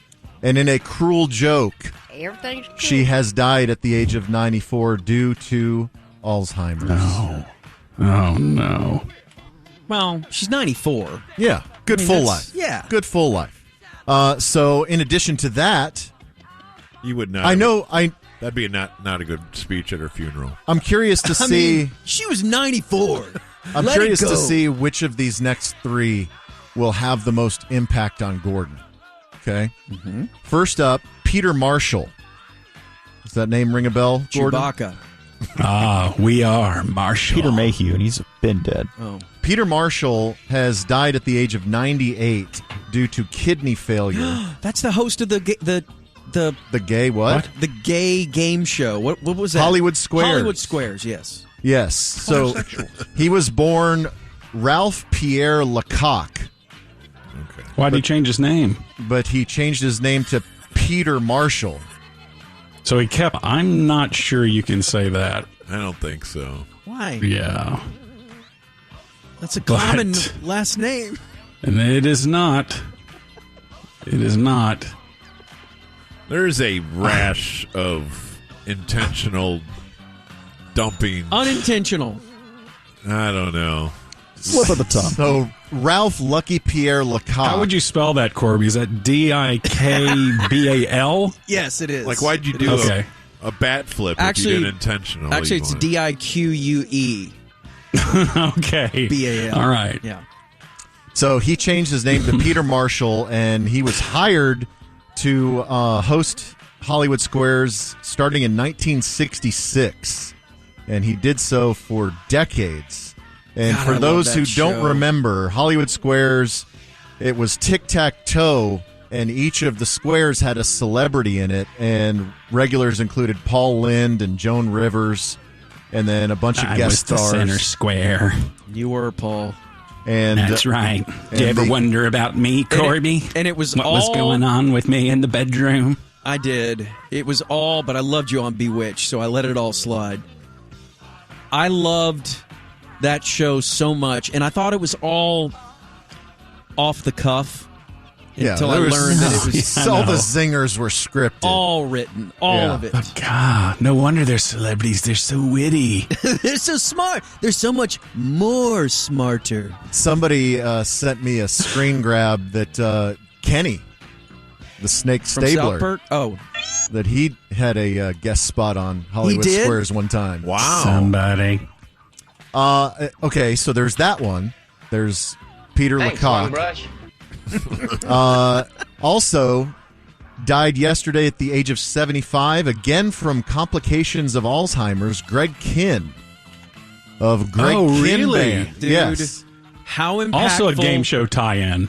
How impactful was that video and song, because they ran it what seemed like 2 or 3 times an hour back in the mid-'80s of My Love's in Jeopardy. Yes. So he came up in the 70s in the Bay Area. He was part of the artists that were on Berserkly Records. That was I guess a Berkeley-based label back in the day.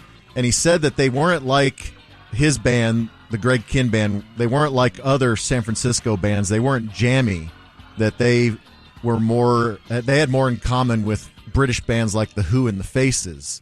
And so that was kind of what they were trying to emulate. And they hit it big in 1981 with the Breakup Song, which went to number 15. And then in 1983, Jeopardy went to number 2. And it was also, as you mentioned, Corby, a staple on MTV. Early MTV played the crap out of Jeopardy. And then had a second life after the Weird Al Yankovic parody "I Lost on Jeopardy." That was great. Dude, this song is badass. You don't like this song, Gordon? Nah. So I Greg always felt like he never finished the lyrics. You don't like the chorus? I think the chorus is... Gave up halfway. All right, turn it up. The chorus As many is a songs banger. I've written, it's like half of them are like this midway through. That's great. And I hate 80s music. Gordo didn't write it, so it's doesn't matter.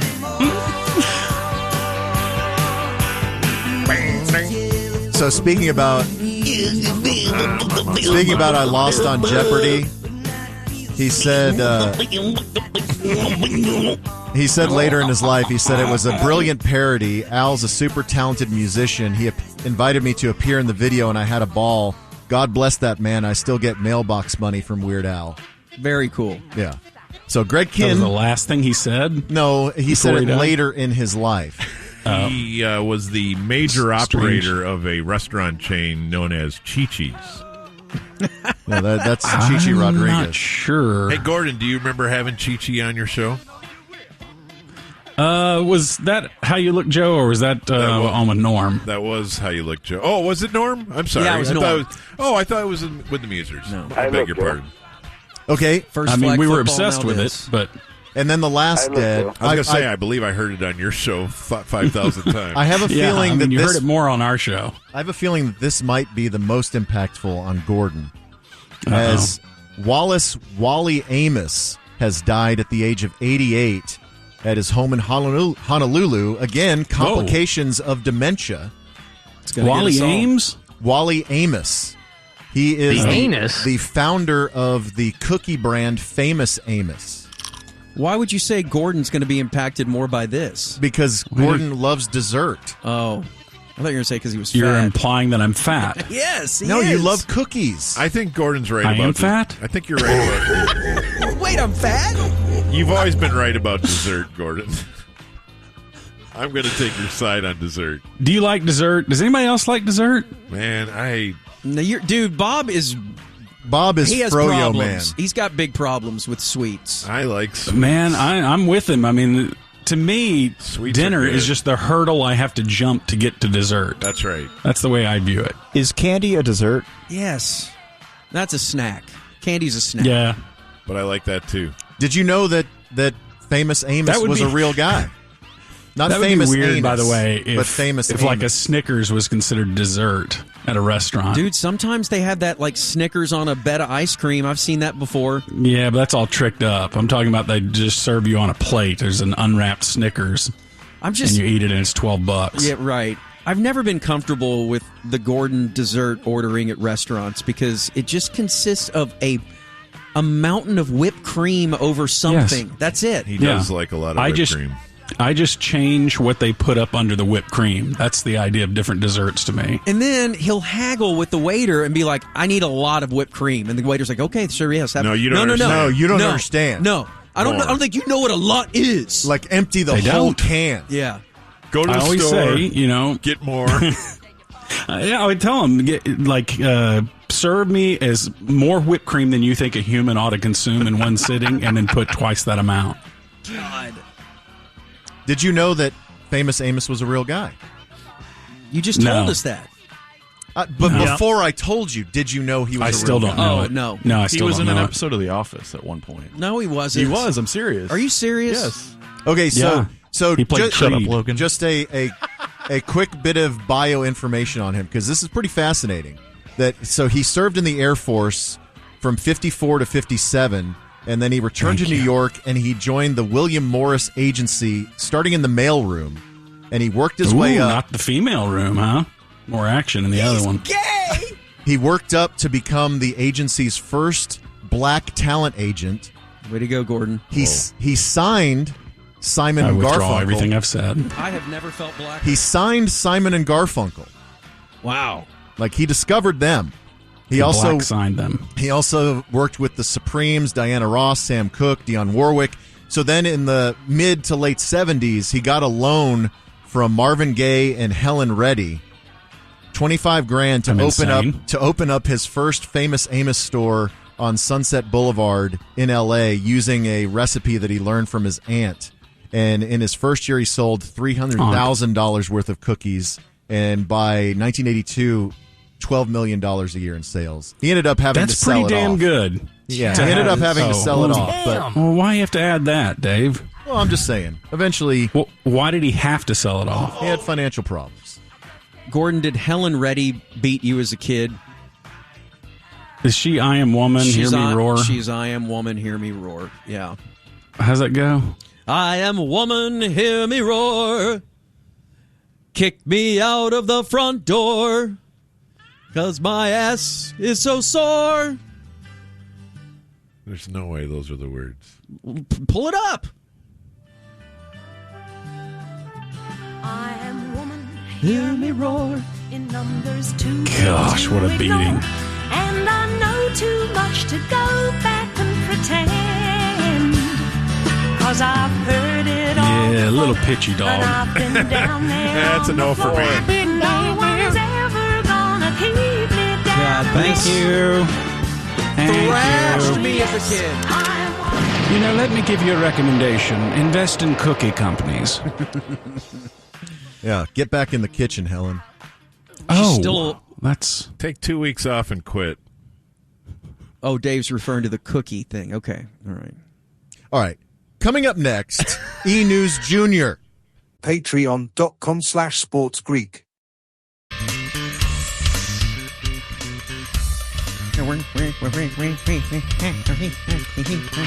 518. Sponsor? Eatsy's Market and Bakery. Would like to bring you the Rant Revival, starring the Big Three. The Rant cast from many, many years ago. Gen X Davey It Lane. took you that long to come up with that? Corby Davidson. I'm thinking, what do you mean? Bringing you the rant. My brain got stuck for 1 second. Cast. And the flawless, how about roster? Legendary Gordon Team. Keith, ladies and gentlemen. Murder. That's awesome. Pod. I don't know, man. Gaggle. The three kings of the rant. Bringing you gold. Brought to you by gold, frankincense. We already did that. Oh. Yes, as I just said. Gold, frankincense, and myrrh. Okay, we do have some Enews Jr. to get to, as we spent too much time on the deads. The breaking news is a bit of casting news. We had yesterday on Enews the fact that David O. Russell had been caught in Clooney's crosshairs. George Clooney had some unkind things to say about David O. Russell, the director, who evidently is a colossal a-hole on set. If you make Clooney mad, then yeah. I think Clooney's known as a pretty chill guy. Well, he has a new project, David O. Russell, for Amazon MGM Studios. It is entitled Madden. And it is not a biopic, as you might expect. I don't believe it's going to begin with him patrolling the sidelines for the Raiders in the 70s. It is, according to sources, a video game movie. It's about the origin story of the Madden video game franchise. Oh, okay. Okay. That seems more relevant. And they have announced the casting of John Madden. Any thoughts? Any guesses? What's I thought you meant to cast John Madden like they were going to use AI. He was going to play himself. What's the big guy's name that played Richard Jewell? I really like that actor. He's been in Blackbird. Wesley Snipes? Yes, Wesley Snipes. No, I think you're thinking Kenny Baker, Gordon. He's got Kenny Baker. 3 names. Kenny Baker Snipes. But it's not him, is it? No, it is not him. Paul Walter Hauser. Yeah, that's who I'm thinking. No, Nick Cage is set to portray John Madden. No doubt with a fat suit and lots of prosthetics. You know, one time 2 years ago at the compound or the camp out or the campound, I'm sitting there probably around noon enjoying whatever's on TV, and Gordon opens the door to walk outside, and as he does, he casually looks over at me and goes, "Dude, Nick Cage died," and then shut the door, and I'm like, "What?" And it was just random enough to where I totally fell for it. It's your favorite pastime. It's a good bit. It's not my favorite pastime. It's just something I do to pass the time. And it totally got you. It and did. I actually remember thinking that is actually probably the best one I've ever done because it was believable enough, but still in that balance between believability and shocking. Right. And the delivery was so casual. Yeah. Mm-hmm. Yes. Nick Cage is not dead. He is set to star in the Madden biopic. If he makes it. The story of the day, however. What was the John Madden's next dump thing? Whoa. What? Was that a band? That was it, right? Like it was on the so. Reconsider Lounge, John Madden's next dump. Gordon, you think you could have survived? Today's the 55th anniversary of Woodstock. And I know you went to the second Woodstock, but do you think you could have survived 3 days out there with the planning was 0 toilets for 300,000 people? 0. Wait, there were no toilets? Okay. Did they build some latrines? Let me ask you guys a serious... Or is this a Corby exaggeration? Let me ask you a serious question. He's never exaggerated. Did, was the porta potty invented in 1969? I don't think so. See? I mean, they had some kind of porta potty. Were there toilets at Woodstock? Well, what do you think? They installed, like, real toilets? If there were no porta potties, then there were no toilets. Well, I mean, it just wasn't blue plastic, bathrooms or whatever. The festival had 600 portable toilets See? So one toilet for every 833 people that attended. Oh, my God. That's fine. But they were actual toilets in the field. Yeah, just sitting there. Stop looking at me. Oh, and you're swimming around in that mud, and you got like giardia and all sorts of dysentery, and it's just you're banging on the guy's head and sitting on the toilet to tell him to hurry up. That sounds logistically awful. Yeah. To be at Woodstock. Yeah, that whole place had to smell like crotch. That whole field. Because that was back when people kept it unmowed, Right. You know? Right. And they said don't take the brown acid because it's covered in doo-doo. Is that why they said that? No, I think it's because it was killing people. Oh. Yeah. Yeah. By the way, do you think our history of Woodstock is more breaking news? The son of the Hollywood Squares guy, what was his name? Cassavetes? Something Lecoq. But Pete. Helen Reddy. No, Pete's the son.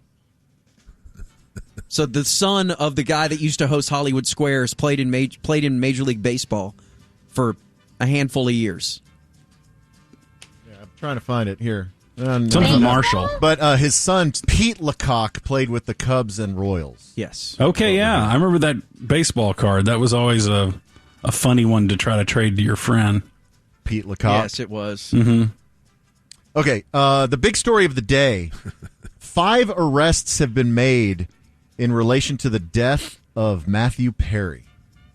Yeah. So the DOJ investigation has revealed, quote, a broad underground criminal network that included his live-in assistant, Matthew Perry's live-in assistant, 2 medical doctors, and a major drug supplier known as the Ketamine Queen. How do you get that nickname, and why they would should you have gone straight to her right after he died of ketamine overdose. I mean, yes. Anyone who is in the phone book as the Ketamine Queen. I don't think that she's in the phone book as that. Like She's Chris just- Farley's dealer was called the Heroin Hero or something. You would go to him first. Right. So they, according to the U.S. attorney, this is his quote, these defendants took advantage of Mr. Perry's addiction issues to enrich themselves. They knew what they were doing. They knew it was wrong. And they knew they were causing great danger to Mr. Perry, but they did it anyways. In the end, these defendants were more interested in profiting after Mr. Perry than caring for his well-being. So here's what they did. Over 2 months in the fall of 2023, they distributed approximately 20 vials of ketamine to Matthew Perry for $55,000 in cash. So they were charging him $2,000 for a vial that cost them $12. Jeez. And one of the That's the markup on ketamine? Well, in this case, because they knew that he was addicted and he had tons of money.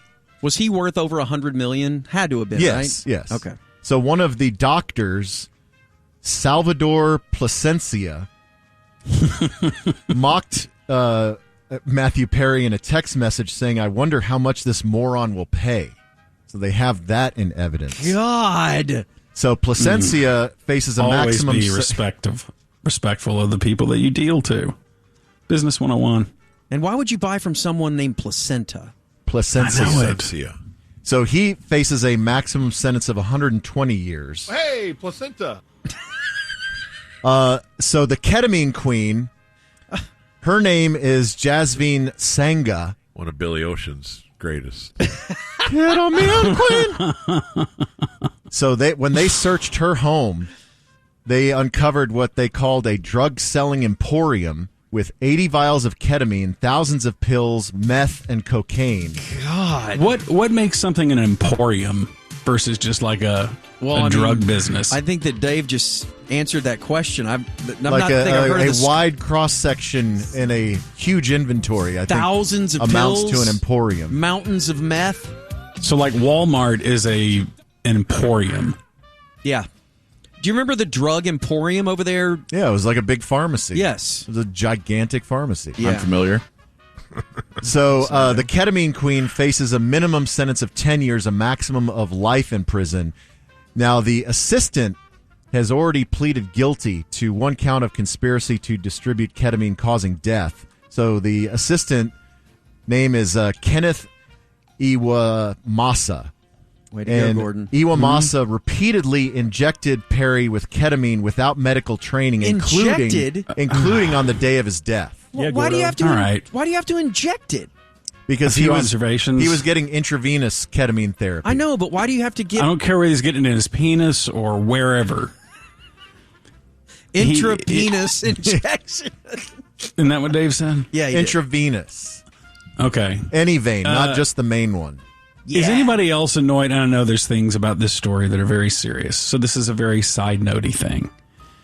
Are you annoyed by all this flowery language from the prosecutor saying, I can't believe that these drug dealers didn't take in Matthew Perry's history of addiction, and it was their opportunity to witness to him about God, and then they didn't do that. Instead, they decided to sell him drugs, which if they were good drug dealers, they would not sell him drugs. No, if they're good drug dealers, therapy. They see an easy mark. Well, and this is what I don't understand is that, they've launched this huge investigation and made all these arrests.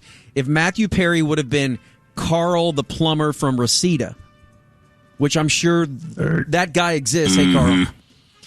Would we know about this? Would they launch this investigation? Same scenario, everything. If the ketamine queen and they shot it in his penis and all that, would we have these arrests? The answer is no. Right. And I find that to be troubling. But in fairness, if drug dealers would think about what they're doing. Right. If they would think about the lasting effects of these drugs. So ridiculous. Yes. These drug dealers were not thinking about the lasting effects on Matthew Perry's health. Knowing full well they were his not taking into personality. account his history with drug usage. I've often thought that murderers need to consider the death they're causing. Yes. But isn't it interesting? They just haven't thought of it. Isn't it interesting, though, that so Matthew Perry is going into administered ketamine therapy under the care of a real doctor in order to wean himself off opioids. And then he gets addicted to ketamine and then starts getting illicit ketamine from this crew of idiots. Yeah. And they're charging him on opiates. They're charging him $2,000 a dose. So he trades one addiction for another, and it ends up killing him anyway. Yeah. Second one more deadly. Once you get to a point, if you are this recovering addict and maybe ketamine is some way to help you cope, to not drink. I don't know why he was doing ketamine. He had his own special reasons. But once you enter into the arena of, hey, Dave, can you not just sell me the ketamine? Can you come over and tie me off and shoot me up? Yeah, why can't he inject his own ketamine? I don't know. Well, why have a personal assistant if they're not going to tie you off and shoot you up? Okay, I'm confused by that, too, because, first of all these people's names that you've said sound made up. They all sound made up to me. Second of all, that's not the same assistant that we heard in the news story before. Wasn't it a woman that was his assistant that found him and all that stuff? I feel like you're right. I don't maybe remember he had the more deets. than one.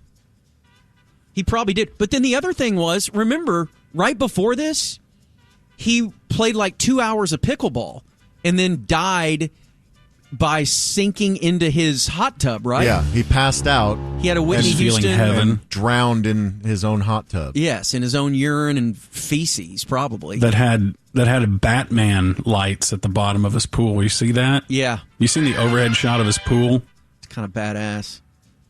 But yeah, if you're going to sink underwater. What do you think's going to happen if you shoot up ketamine, play 3 hours of pickleball, and then get in the hot tub? And then get in a relaxing hot tub. By the way, what does ketamine do? Is it an upper?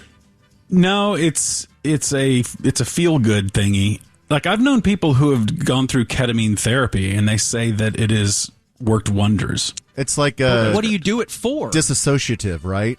Kind of takes you out of your head. Yeah. What does pickleball do? Maybe we should try it. Pickleball is awesome too. Have like a ketamine pickleball retreat. Those are my two favorite things combined.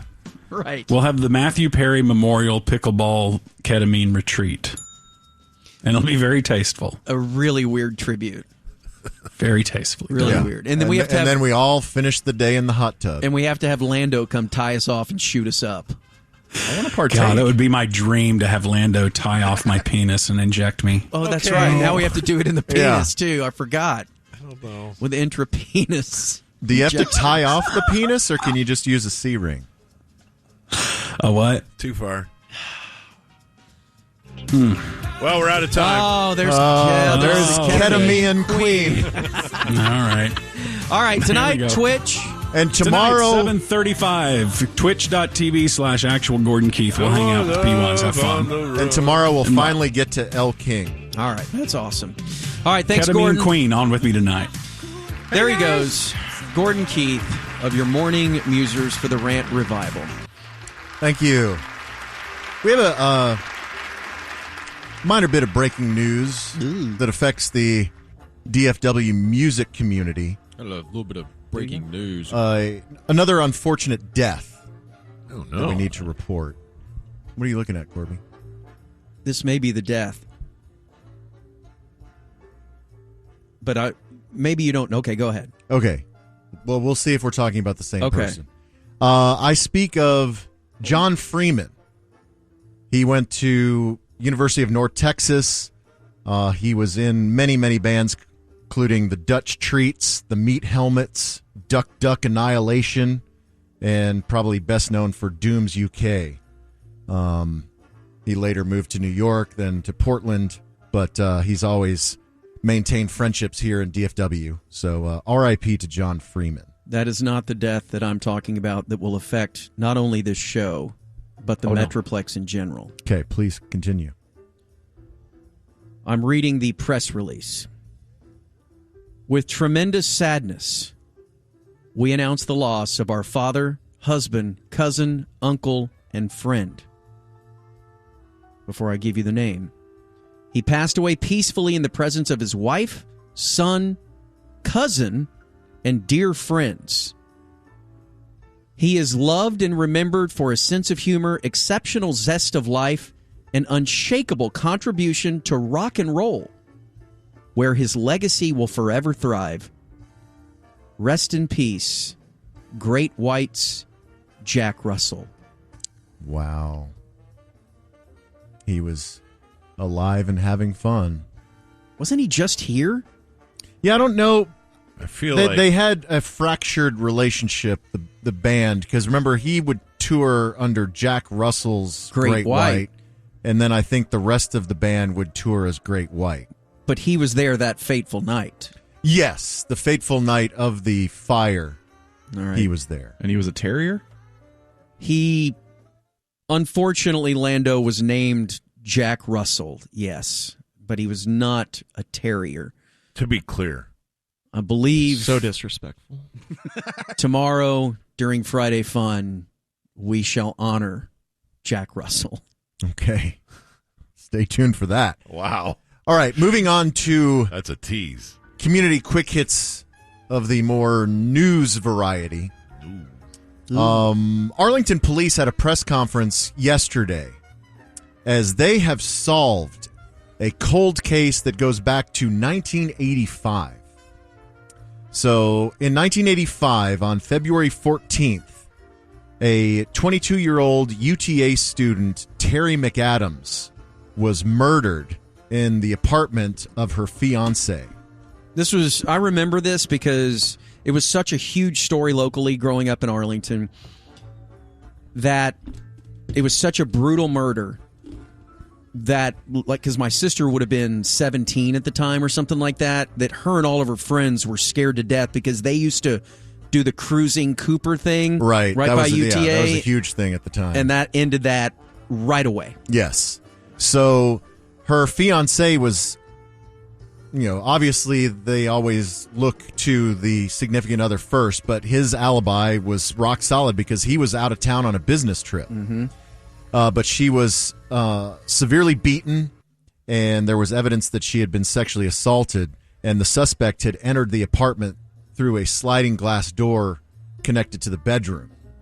And so, they never were able to determine a suspect even. They didn't have any arrests. Which is absolutely insane because at the time, this guy lived right next to her and had arrests for sexual improprieties. Yes. And they interviewed him. Yeah, so at the time, one of the suspects was a guy named Bernard Sharp.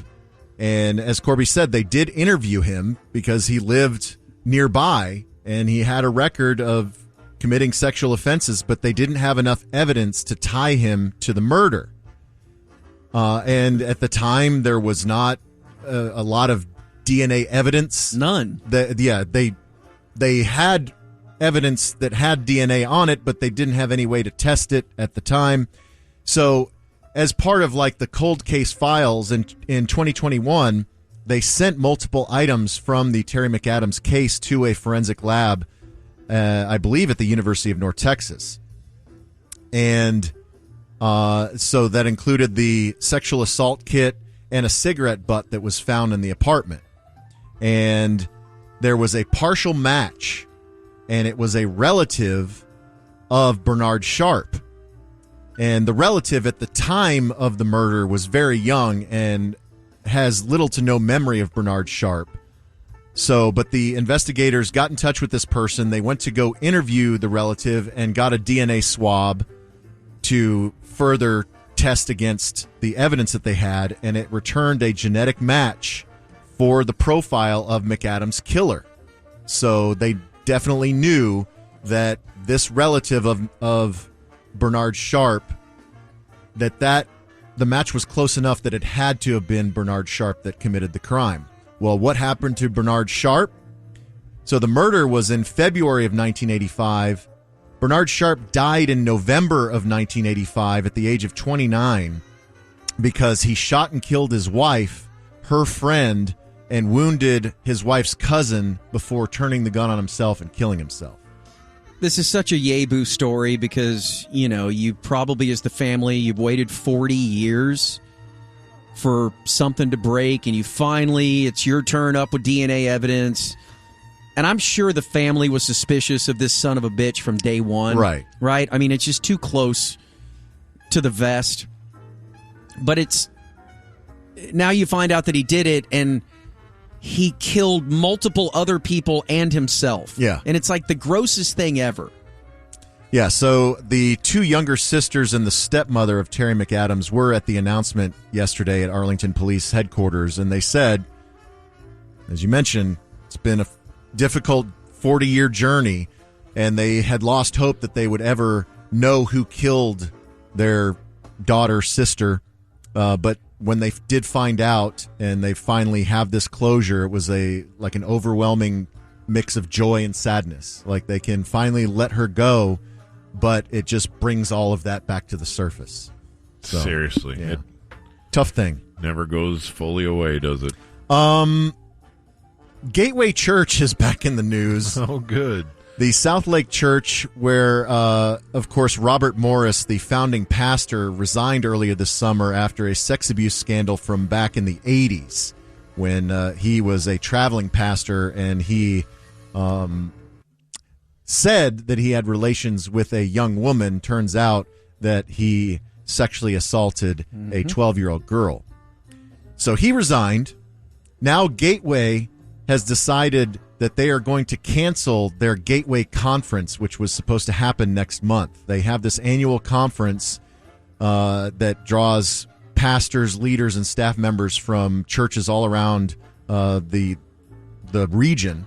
And they said they believe it's best not to hold the Gateway Conference, that we're deeply sorry for the pain this situation, the Robert Morris situation, has caused the survivor, other survivors of abuse, and the church at large. So they're issuing full refunds to anyone who has already registered for the conference. And doubling down on why it was a good idea to cancel, yesterday a lawsuit was filed in Tarrant County against Gateway Church and a former member of the Gateway Church youth group by the parents of a then 13-year-old girl for allegations that date back to 2017. She's now in her 20s.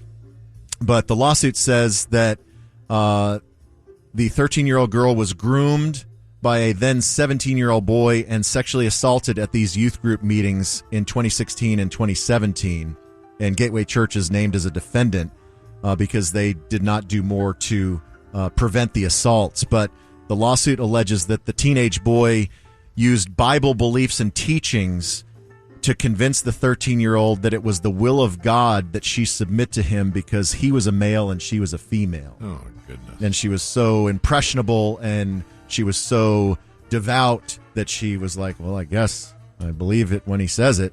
And the defendant, the 17-year-old at the time, he was later arrested on a separate case of child sex assault and sentenced in 2022 to 4 years in prison.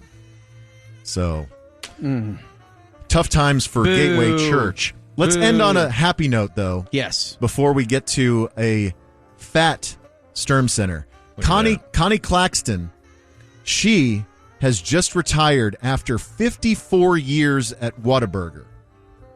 So when she was a young mother, she was working at an office job in downtown Dallas, but she had a Whataburger and she thought it was the best burger she ever ate. And she noticed that they had flexible hours, and she was like, well, I can make this work better with my schedule, and I love the burgers. So she quit her job and went to work for Whataburger, the franchisee that owns a bunch of locations in Dallas and Kaufman counties. That was in 1970. And she just retired this week after 54 years. Was she a manager or something at this point, or was she like on fry duty? Well, she said her favorite time was the 18 years that she was at the Terrell Whataburger because she was the general manager and she married one of the customers. Oh. That Glenn Claxton would come into the restaurant with his son who had special needs, and she said, way to go, Bob. He was so kind to his son, and I thought what it would be like to be married to that man. I was in love with him before he ever asked me, and then they were married for 30 years until he passed away